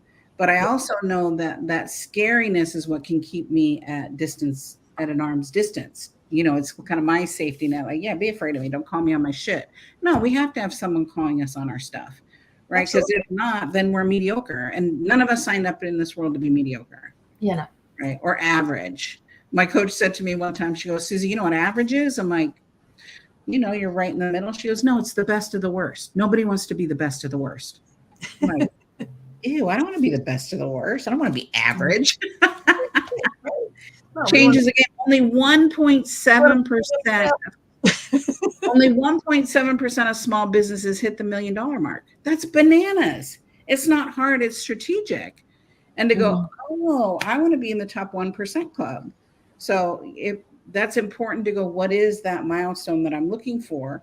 If you're doing 250 a year, you're at the top 10% of small businesses in the country, right? If you're the 500,000, you're at the top 2.5%. So when you start looking at, we're not even understanding our greatness as a whole. You get into $5 and $10 million businesses, entrepreneurs. Yes, there's corporations that do it, but as small businesses, we're the unicorns. We're anomalies, right? It's important to understand, like, I'm a unicorn. I got this. Right. But it's important to understand, again, I'm just going to bring it back up again, what type of business it is in all that incurs, if you're a limited liability company, if you're a sole proprietorship, if you are a corporation that you're going to have investors, those investors are going to expect, return on their investment. So now you've got stock. Now you're into a whole nother realm, right? So now you have stockholders, and you probably have regular stockholders and preferred stockholders and everything else, and it's like, the business end of it can be crazy depending on what you want to do.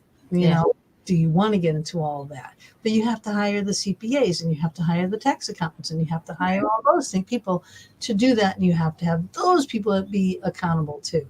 So everything you do and charge has to keep all of this in, because we don't know. Like, we don't even know that we don't even know that we don't know as entrepreneurs. We're walking around thinking I'm supposed to have all the answers. Well, how? You've never been in this spot, and every year your business is different, and climates is different, right? When the pandemic hit, it level setted the field. It changed the game for all of us. We all had to start over and go, how do I do business now in this new economy? And the people that didn't change, that didn't shift, are out of business. 50% of small businesses went out of business. Exactly. If I was at the beginning of my business when that pandemic hit, I would have been wiped. No doubt. Because it was all service all the time. Right. I'd be out physically working, or I did not have a paycheck, Right. And at the time I was kept reinvesting and buying other equipment and this and that back into the business. So it was like always spending money in business. I never took a salary. Didn't think to do that, because it's my money, but I'm just going to buy a truck, or I'm going to buy a dump truck, or I'm going to buy this, I'm going to buy that, and I would have all that, and then I had the bills for those things. And then if that pandemic hit, then, oh man, I would have really been in a heap of shit. So, and instead, I was in a good spot when that pandemic hit. My home was paid off. Things like that. Those are the benefits of doing things kind of the right way. Kind of. I could have. More businesses thrive in economic crisis, right? It's like we start to get creative to go, what do I need to do differently? It's not business as usual. Like we thrived at what we do online. I never thought we could do online before because we were an event company. It was always we were an event and we'd enroll people. And now all of a sudden there is no events. You're like, uh-oh. How do I generate $1 million at this event if I can't be in that event? And you shift and you change and you're like, oh, okay, I figured it out. That's what I love about meetings, right? Yes. Exactly. So what do you do? What do you offer people now? And are they going to susiecarder.com to get what you are offering right now? Yeah, so go to the website, right? susiecarder.com. All my social media is my name, Susie with Carder, C-A-R-D as in dinero and dollar, E-R. Ooh, I like that. Love it. So all my social media, you can find me by my name. And I really do fractional COO work. So I roll up my sleeves. I'm co-COOing your business with you, looking at your business, looking at how do we create profit. I always start with the numbers because I got to pay for me. So I'm putting the financial projections together, go, look, here's how we're going to pay for me. I'm an entrepreneur. If I'm spending money, I want to know what my ROI is, which is your return on investment, right? Everything we invest in, we should look at that to make sure that it's paying for itself inside itself. So I've got a ton of free stuff. We've got a YouTube channel. We've got a podcast to go, is this lady the right lady for me? Right. Yes. Explain this too. Yeah, so Gina just put on the screen. So this is a business assessment. I love assessments, right? Because I get to see where is my business. It'll show you where your holes are and you'll get a roadmap. Yeah, every chapter of the book has an assessment, right? So you can assess in every area, sales, marketing, operations, finance, team building. Where am I? Now, you're not going to fix it all overnight, right? But it's a place to start. And so this gives you a holistic look at your whole business to go, where am I? Am I on the right track? Am I not on the right track? And there's a training video that goes with it. So I walk you through it and make it very fun and easy, right? Don't be hard on yourself. I love it. It just, when you go to the mall and you go to that marquee and it says, you are here. Yeah. That's what this business assessment does is you are here. This is where your business is. So come do the assessment. Love to see if we can help you, support you. We've got many different ways that you can play the book first. There's a companion product that goes with that. So love to support you. That is amazing. Now tell us about your podcast. How are your I started this because I have such the most delicious conversations with the most powerful people in the world. I'm like, I wish Gina was here to meet this person, or I wish Mama D knew this person. I'm like, why don't I just interview them and I can ask what I want to ask? And one of the questions I always ask is, what's your wealth strategy? And I love it because some people get all squirmy, right? And they're like, you can tell they don't have one. And then other people just share, here's what I do. And you can start to see the consistency because nobody talks about this stuff, right? Money is still secret. It's like money and sex nobody wants to talk about. It's like we all have it. We all do it. Like, let's just talk about it. We're all grown ass women and men. Yeah. Money's a dignified conversation and we all need it. So let's talk about it. And what are the best practices the wealthiest people are doing?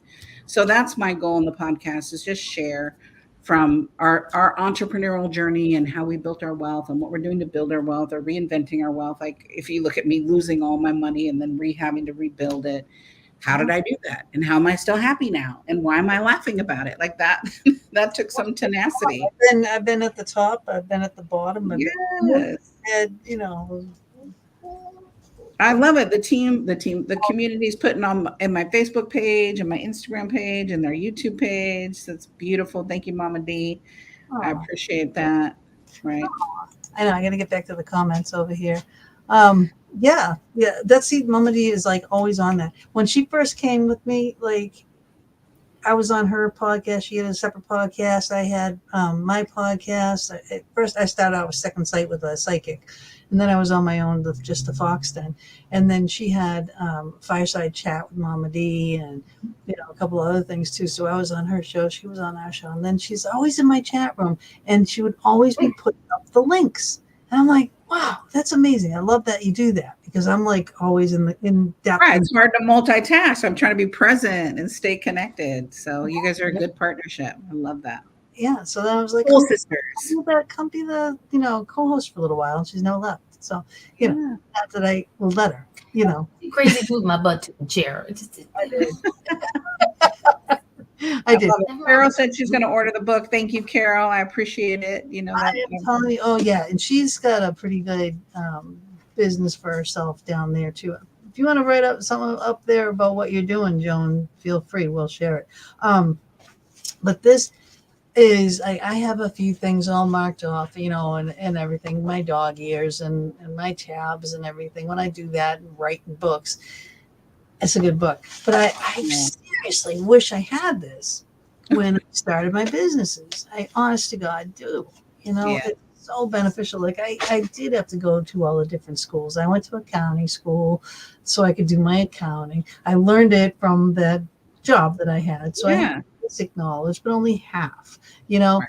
And then I do all the prep, for the taxes, but I have the actual, tax accountant that did the taxes, but I would do all the bookwork, which I'm in the middle of now for Bob now. Right. Because I am basically retired. I do this. And, It's a good retirement. You get a nighttime chats with, some of your favorite people on the planet. Some amazing people. And you're top of that list right now. I mean, thank you. Honestly, this. I've been looking forward to this. And then when Sam was saying, well, you couldn't do our Thursday night. I'm like, you just tell me what time. Right? Yeah. Tell me. Thank you. Here, because this is important information to get out there, because I'm all for people in their own business. Work for yourself, Right. So if I can teach you how to fix that combination on the 85%, right? If 15% is our vocation, 85% is sales, marketing, operations, finance. If I can give you that combination for that, I can exponentially increase your sales, increase your productivity, increase the way you're living and your lifestyle. So let's focus on helping you look at what do I need to do inside of my business, right? I love it. Maybe I can stop being jack of all trades. Yes, Carol, let's hire someone to do all that other stuff. And then you do what you're great at, right? I'll just do what I'm great at because I love doing it. Yeah. Yeah. I mean, that's it too. Because when you do too many things, the knowledge, like I do all kinds of things, it's tough when you wear all the hats, you know what I mean? Because you do wear yourself right out. I did wear myself out, and I blame it on my dad by saying, someone else can do it, so can you. So I did. And I didn't want to spend the extra money to have someone come in and do something that I can do and I will do and I would do. And I was a workaholic. Are you kidding me? I would do it 5 times faster than anybody else just because I'm OCD, and I would plan it and plot it and scheme it. And I have pictures like I'm gifted. Clairvoyant, like type thing. Like do a job, I would have it all pictured in my head, soup to nuts, where it needs to be. I think the biggest challenge is in the beginning. We have to do it all, be it all, right? Because we don't have a budget. We don't even have a budget for ourselves, right? We pay our bills. And then you just get in the habit of doing it all, being it all. And like you said, you get so good at it. You're like, well, now I got to train Gina to do this. I'm just going to do it. Right. So there is that, you got to go backwards. Charles Given wrote a book called Wealth Without Risk. And he said, whenever you start any project, doesn't matter what it is, you have to put 10 units of energy in to get 1 unit of result. Once we get the momentum going, you put 1 unit of energy in to get 10 units of result. And so I always have to remind myself and my students, when we're starting a new venture, you feel like you're doing all this work, and all this work can be a long time, right? You've seen people who have been in business 10 years and they're still flat. Well, they've actually been in business 1 year, just repeating it 10 times. Yeah, exactly. If you're not growing, there's something wrong, right? If you're out there killing yourself and you're not making any money, there's something wrong. Either you're not charging enough, you're not in the right demographics, you're not doing the right things. You know what I mean? You have the wrong people working for you. Whatever it is, you got to figure it out and change it. But that's when a coach, and I grew up on that thing, you do it, not have someone tell you what to do. But a coach is there, I wish I had one. Right. Well, we didn't know what we didn't know. Now we know, so you can be a resource for everyone. Mary Jane said, is this the book I could best to start with? It is. It's that book that both Gina and I wish we had when we started our businesses. I've worked in every vocation, right? So from construction to pool cleaning to hairdressers to graphic designers to attorneys to doctors. So it doesn't matter what the vocation, because you're good at that 15%. I'm not good at that. I don't know your vocation. But what I do know is the money and the business side. And that's my jam all day long. Let's figure out how to make money. Let's figure out how to make you money. How do you pay yourself what you're worth and live a life that you love? That is the biggest paycheck I can get. Yeah. And this is a fast read too. Okay. Because when you have this in your mind, this I read in like no time, but I knew a lot of this stuff. Yeah. But I'm telling you, I wish seriously, again, can't put it down enough, that it's imperative. This is a gold mine of information. Well, it's designed to not go, sequential, chapter 1. If you suck at sales, go to chapter 8, right? Just go right there. Don't read all the other stuff. If you suck at math and you need to figure out your pricing, math is money, money is fun, right? Go exactly to what you need. You don't have to go chapter 1, chapter 2, because you just really want to get to chapter 8, right? Yeah. Or if you need to do sales. I've got $100,000 sales script in there. Yep. So in chapter 6, I give you my sales script that I close $100,000 clients all day long. Yeah, it's there. It's there. In the system. Yeah. So I give that to you. I'm not charging for that. It's like, do it. I've been using it for 25 years, right? You go do it too. Let's spread the wealth. I can't be the only one wealthy. I need Mama D to be wealthy. I need Gina to be wealthy. I need Mary to be wealthy. I need Carol to be wealthy. We all need to be wealthy so that we can live a legacy, change our generational wealth for our families. That's my passion. That's my commitment. And it is for all of us, not for some of us. Doesn't matter where you came from. Doesn't matter that we ate government cheese and powdered milk. Yeah, no, that builds character. You know what I mean? It's just yes. Where did you come from? And a lot of people, again, will have that cripple them, and other people, it will motivate them. I'll never go back to that, or I'm going to be in that for the rest of my life, because. And the thing is, you're saying like, we see the pattern over and over again. I see it in my children. Yeah. I see my life, my mother's life, my grandparents' life. I see my children living it. So something tells me, because my youngest son and his partner, they have started a business, and it's on Instagram. And Mary Jane just ordered your book. Yay! Something tells me I'm gonna have to order 3 books. I love it. Like, okay, and send them to their houses specifically. It's like, here, do it. Well, yeah, if they have it in their mind to start it. They want to improve their life, and it doesn't matter what the business is, but make it something you love. You don't want to. Well, that's the thing, that they're enjoying doing what they're doing. My youngest son, he's in construction.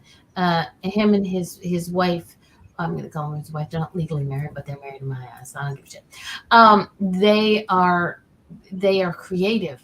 So they're doing renovations, little projects, and they post them on Instagram, and they post the steps to it, and people pay them to either purchase the product or show them how to do it or whatever the case may be. But I think this is so they don't end up being like mom, you know, and waiting until I'm 61 to do it, I don't know how that happened, Mama D. I don't know how I got there either. So I'm with you. Like, how did this number come up? Amazon said only just one left. I'm 16 at heart, and I'm gonna stay there. Shocked, another place besides Amazon that they can get this book. Yep. So you can get it on our website. So you can go directly to our website. There's more than one left. It's published by Simon & Schuster. So I got a ton in the warehouse. So you can also go to my website at susiecarder.com and click on the book link. The link is in the chat. It's in there. So again, CARD is in dollar, dinero, ER. That's how you remember the name. I know, because every time I talk and text a lot, I'd be like, when I was setting up the show, I'd be like, Susie Carder, and it would say T, and I'm like, nope, pick up T. Carder, like Mama D. Exactly. I have a asshole, so I have the, no R's in my language.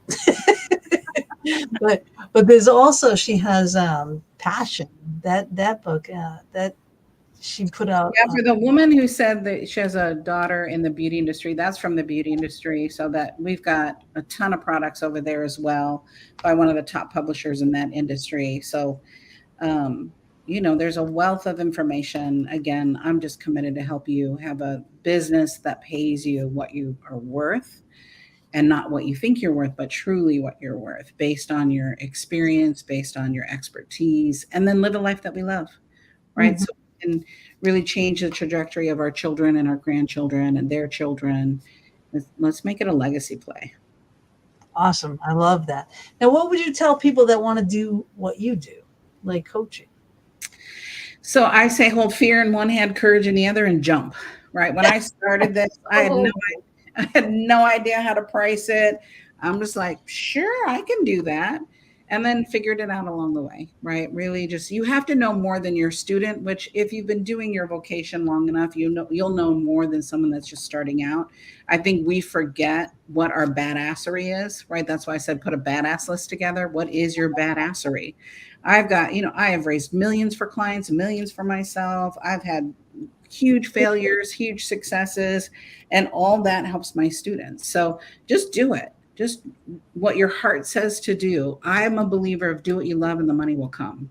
Hire the coach so I can show you how to make the money come, but do something where it doesn't feel like work. This doesn't feel like work to me. I can do this all day long. I might get tired, but if Gina called me at midnight and go, I need you to come in. I need you to be on this call. Okay. I could just be on, I put my glasses on. Serve because it's not work. That's when you truly are living your passion, living your life. Is when you don't feel like you ever have to work again. I want you to get paid for what you do and paid very well for what you do. It's our birthright. And Mama D, you deserve that. Yes. So, know it in your soul that you deserve that. Every dime you're worth more. You're worth more than that. You're at a bargain price right now. Well, do that base price worksheet in chapter 8, and that'll show you what you have to charge.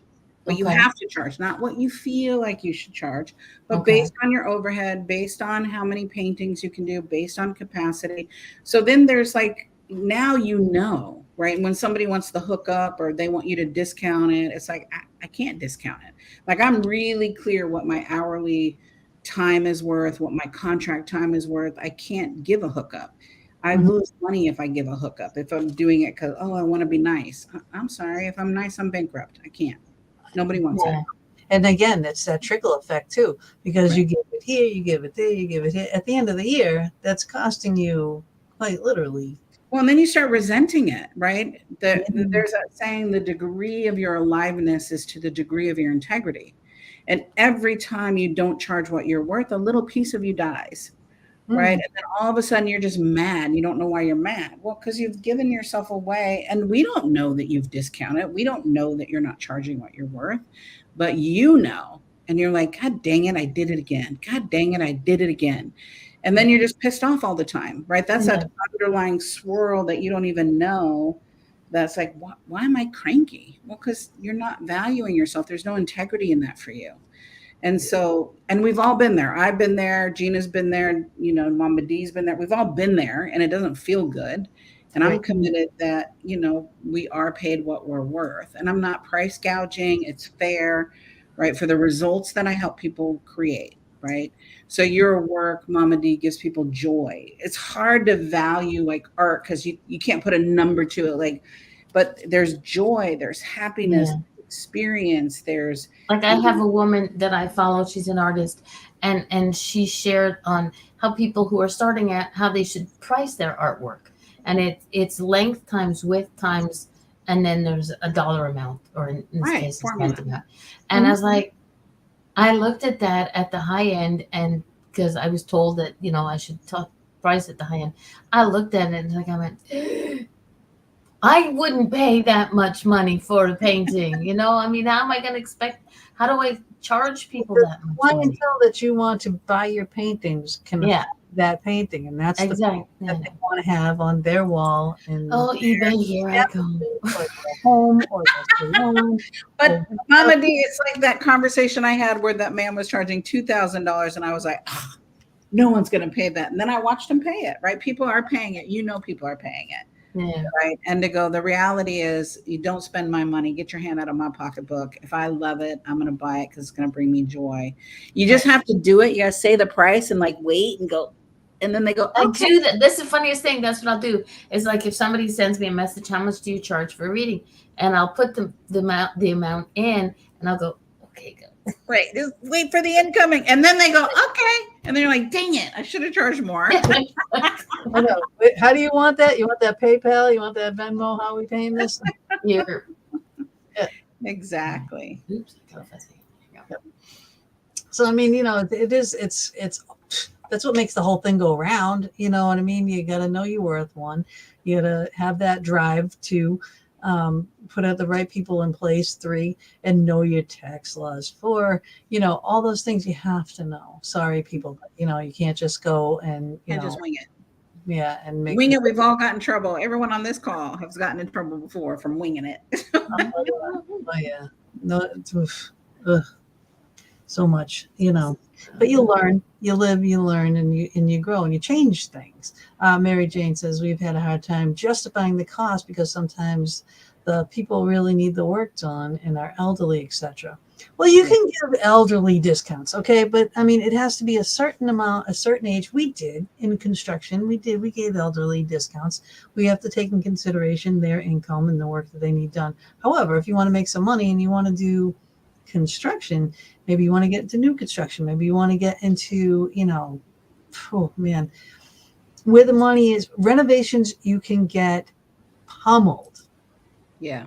from Well, exploring. I think the important thing is you have to let the client know you're doing a discount, right? Because again, they won't value it if they don't know. So I have a certain amount of hours, a certain amount of contracts that I give back to my community, right? And I choose those heart projects. So if elderly is your heart project, if people with Alzheimer's, whatever the cause is, to go, I'm going to give X amount of money, not physical money, like discounted money to this group. Mm-hmm. So when you're meeting with those customers, you're like, look, my normal fee is $25,000, but because you're in this specific niche that I love to serve, and we know it's not in your budget, we'll discount that to you.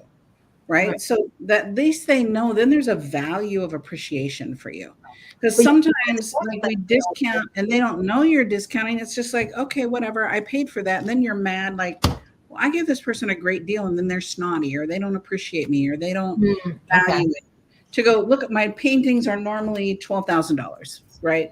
And this collection we're doing for this price because I want it in the world, whatever that is. Yeah. Then we go, oh, it's normally 12,000 or 1,200. It doesn't matter how many zeros, right? That's irrelevant. But to let me know that I'm getting the hookup, I'm getting the deal. So then I value. Yeah, I like with my paintings, I'll say I'll give you the family discount. Not everybody gets it, but you're going to get the family discount, and it brings it down a little bit. So it's like, okay. And the only thing is because I'm in Canada, shipping to the States, like I've got packages waiting to go to California.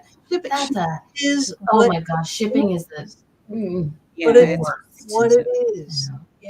And you got to pay for it. If they want that painting, they're going to pay the shipping. You charge your set rate for that painting is X. Yeah.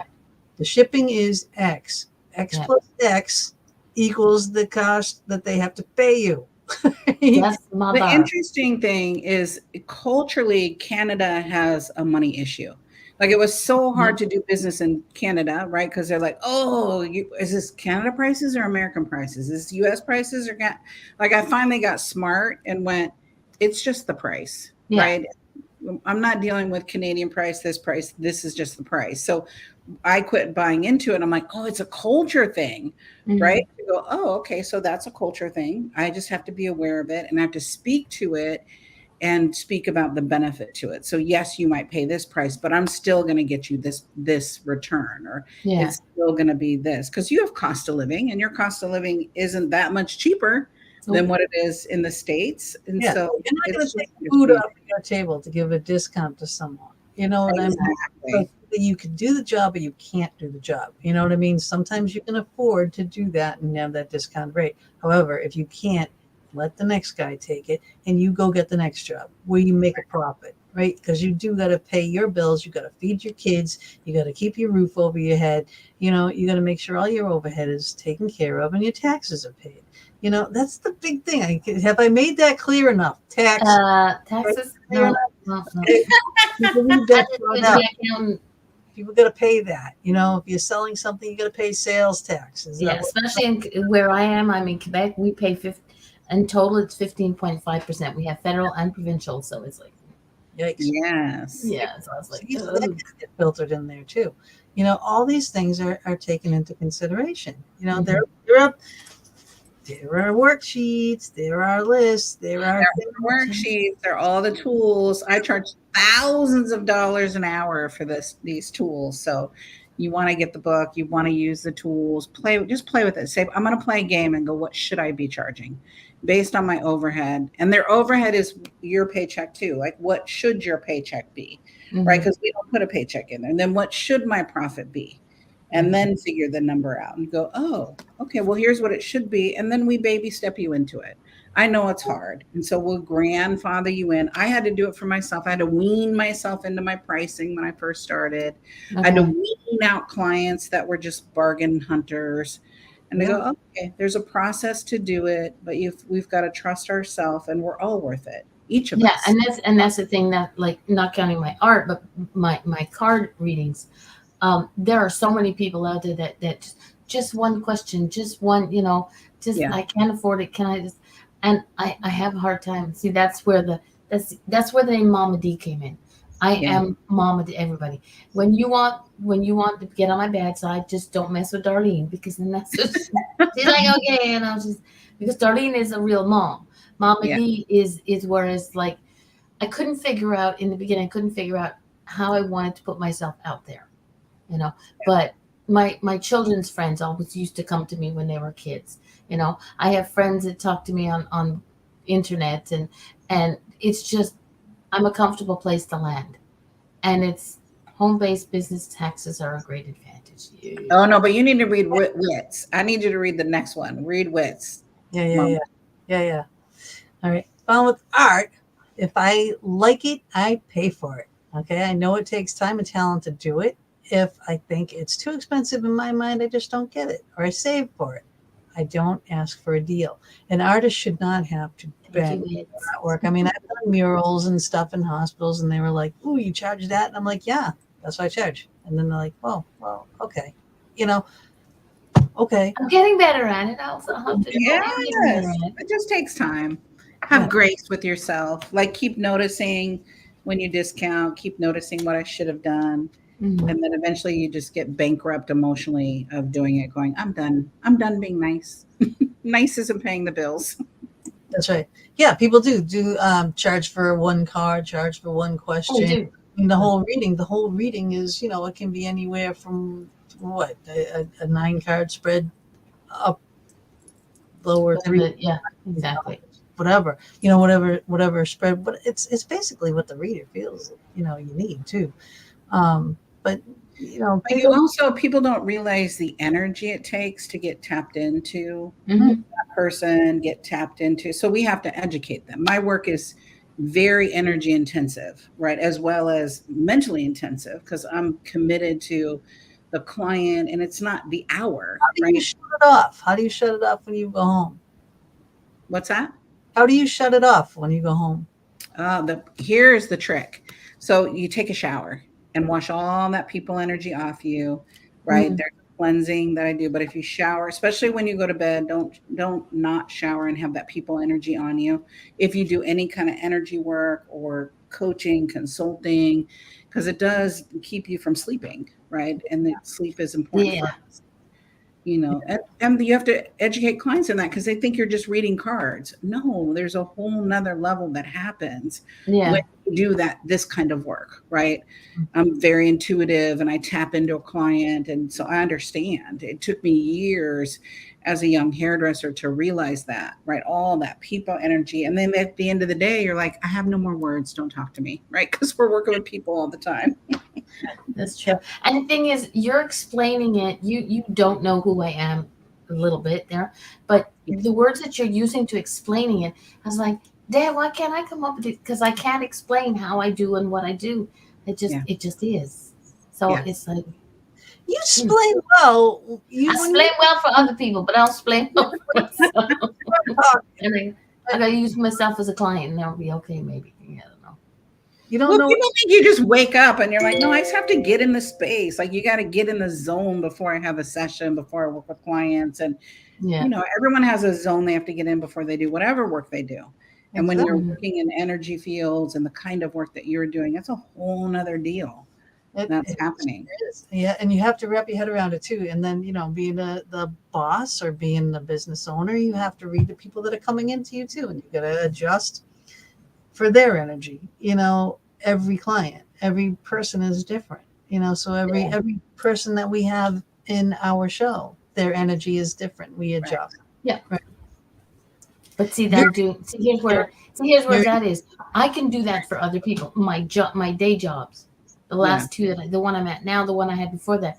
I previously, for 17 years, I worked at a convenience store, and I was the one that people would come in, not 5 days a week, 9 to 5. They all knew Darlene was there. And my way of thinking, when those people came into my store, they came in and they left their stuff. They've got a shitload of trouble, excuse my language, of going on their shoulders. When they come in, by the time they leave my store, they're going to leave with a smile because I'm going to make sure that they have a good experience. Yeah. The job I do now, I'm booking for an activity park. And I make sure that the people that are on the phone have a good experience with me on the phone, so that I know that when they get to the park, they're going to have a blast. Yeah. And I do that, and I know I do that well because I just got told I was given, somebody left a thank you card for me at one of the parks. And I was like, holy shit balls. I don't expect these things, but I know that, this is something that is like, okay, but I'm good Give for doing 110% every single thing you do. So value that. Right? We all do. Everybody in this room right here, right now, everybody that's watching does that. You give 110%. I'm just going down to volunteer to serving meals, and they're like, oh my God, I'm running the whole place, for crying out loud. But that's what I always do. If I work for someone else, I end up running it. They say, you're a leader. They offer me management. They do this, they do, and I'm like, nope, I'm gone now. Learn and go, but that's the way that we are. We give 110%. When you do that, there's value. Everything you do is value. And then you can find all that out in here. And do you realize that it's like been 2 hours, right? We got 2 minutes left. That's crazy. It was so much fun. That's what we can talk about this all day long, right? Yeah. So this is one of the things about our show, is that most other shows, like I know your people put together an amazing media kit, and they got questions. I think we asked a couple of questions off of that, because this, for us, this is like a conversation with friends. We're at a restaurant, we're having a coffee, we're getting to know each other, you're helping me out, and we're just chit-chatting. And we got people in the chat room, on that side, the other side, in the chat room, eavesdropping, but they're getting to learn something. And that's the way we roll. We just like such a delicious conversation. One of these questions is, okay, is there a question that you wish I asked you that I didn't? That's one of the questions on this list. And that's a good question. I think I would say the biggest chasm I see for small business owners is they refuse to put a business plan together, right? They don't want to, it's too much work. And the business plan is, we call it the Merlin principle. You put it out into the universe conspires to support you, makes it happen. And so I update my business plan every year, and it's pretty much the same. I might change the sales strategy. The sales numbers always change, but it gives me, what am I working on? Instead of getting distracted by the sparkle, the squirrel, the next shiny object, right? It's like, wait, that's not the plan, because someone will want to derail you from your plan and give you a different plan. And the reality is this is my plan. I tell people no more than I tell them yes. Nope, not interested in that. Nope, that won't work for me. Nope. And they're trying to sell me something, but you need that. No, I don't. I'm really clear on my plan, and I'm looking for the things that I need and leaving the things that I don't. And so I think. And then if you have it written too, you won't veer from that. No. If you don't have it written, then you're easily persuaded. Yeah, and I have a business plan for my business, and I have a life plan for my life. In every area of my life, my education, my intelligence, my integrity, my family, my love life, my physical life, my character, like everything is mapped out to go, this is who I want to be as a woman. This is the legacy I want to leave for my children. This is how I want to show up in the world. And so I took time to really look at creating the woman I wanted to be versus inheriting the child that I was. And then like Darlene said, Mom and Dee said, I see my children being me. I wanted to teach my children. I broke family historical dysfunction from abuse, physical abuse to sexual abuse, to not on my watch. I do not want my children to ever experience that. And so when you plan your life, you can really break systemic dysfunction that's been in our families for generation on generation. And I was committed that I will be the last one on this side that ever has to experience that. And, it was hard. And I found myself repeating my past, that my mother, being with abusive men, I'm like, holy shit, I just did it. Right. Even though consciously I'm like, I'll never be. And then here I was in an abusive relationship. I'm like, God dang it. And thinking, I don't want my daughters to be in that. And it happens. Life happens. And it molds you into what you are, and it made you really, it just set that down as that I definitely don't want this again. And it's not going to happen. It's like we have to learn our lessons the hard way sometimes, Yeah. I mean, I'm a tough nut. Grandma said, I don't listen. Yeah, I hear you. Me too. I've always been. I wasn't a tough nut. I wasn't called the tough nut. I was called the black sheep. But the black sheep that had. I think most entrepreneurs were, right. That's why we're entrepreneurs. Nobody's the boss of us. Right, right. Oh Lord, I know they're like, oh, here she comes. But it's like it's true. And I wouldn't be that way if I didn't know what I was talking about. You wouldn't be that way if you didn't know what you were talking about. Mama, you do know what you're talking about. You just have confidence to believe in yourself, because as much as we believe in you, and you are so valued. You just are. I just told Sean about the book and told him he's going to read it to do the work. Yes, all the worksheets, all the everything. Talk to me. All right. Well, we have an in with a. I love it. Loki, I'm not getting married again. I'm just going to buy a dog. Amen, sister. Amen, sister. They're a lot easier. They're definitely. There are good men out there. I got a good man now. It just took me a minute to find it. There you go. I got a good one too. I didn't think after my husband died. Yeah, I happen to agree. She does have a good one. He's got some sexy ass legs. Sorry. Good legs. Yes. He's always in the summer. He's always fishing. And the first time I saw his calves, I was like, those are mine. So in the chat room, Loki, she went to an event that Gina and Bob did, and I had her sign his legs, property of Mama D. So they took pictures of it, and that's going up in an auction next year. But every time he gets up and he puts a foot up on the desk last week, it's like, okay, there's my legs. Look at Gina's getting kind of red. She's kind of blushing over there. That's so a little bit. Because we are taking the picture of his leg. We are. That's going to be. We always have one goofy auction thing, and it all goes to help the Wounded Warrior Project for the Gettysburg Bash. And that's our friends Steve and Pam Barry run that. And that will be in July this year. It's Christmas in July. And I'm going to be speaking there. And if you don't go there, go, because it's a fabulous, fabulous place. A lot of vendors. We will be vending there as well. But there's always things, all kinds of things for charity. And you're going to have one's calves. Yes, well, you go watch out for her. Yeah. But she did. She had Loki sign it, right? And we got the picture, so that's going to be that. And we're going to put some paranormal equipment in there too, so people when they bid on it, and it's for a charity. That'll be a picture that'll go up on their wall. It's all because of her. The property of my cats. Yeah, I'll let you know how much the thing goes for. Last year I won a ride in the Batmobile, the real Batmobile. Well, fun, yeah. All through Gettysburg. I mean, who gets to do that, right? This girl. It was fun. All right, but anyway, Shiny Ball aside, everybody, please check her out. Go to the site and let's back up here again. No, not that one. This one.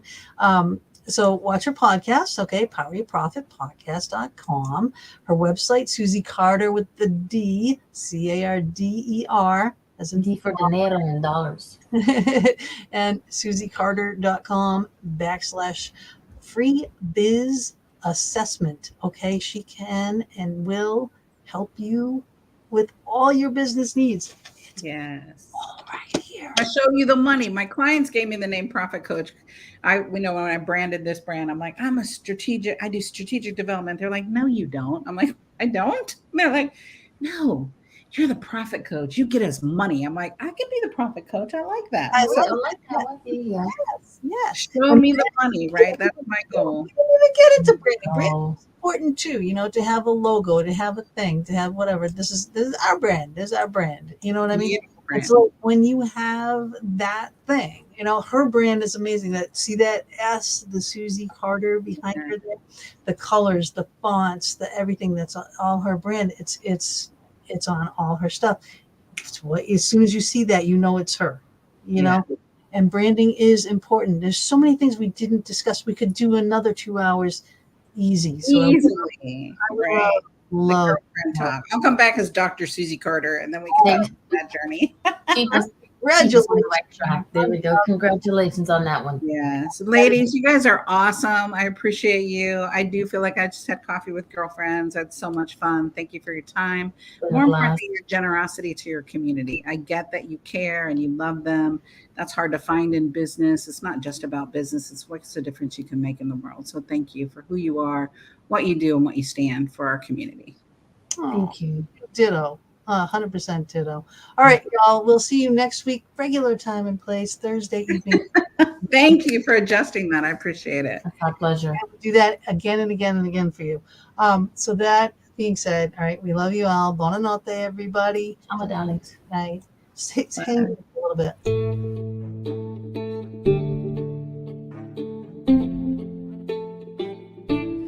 Thank you so much for joining us for another episode of the Fox Den with Gina B and Mama D. We are here every Thursday evening from 8 to 10 p.m. Eastern Standard Time, bringing you a variety of guests. We stream live on Facebook, YouTube, and Twitch, as well as all our Anchor FM venues.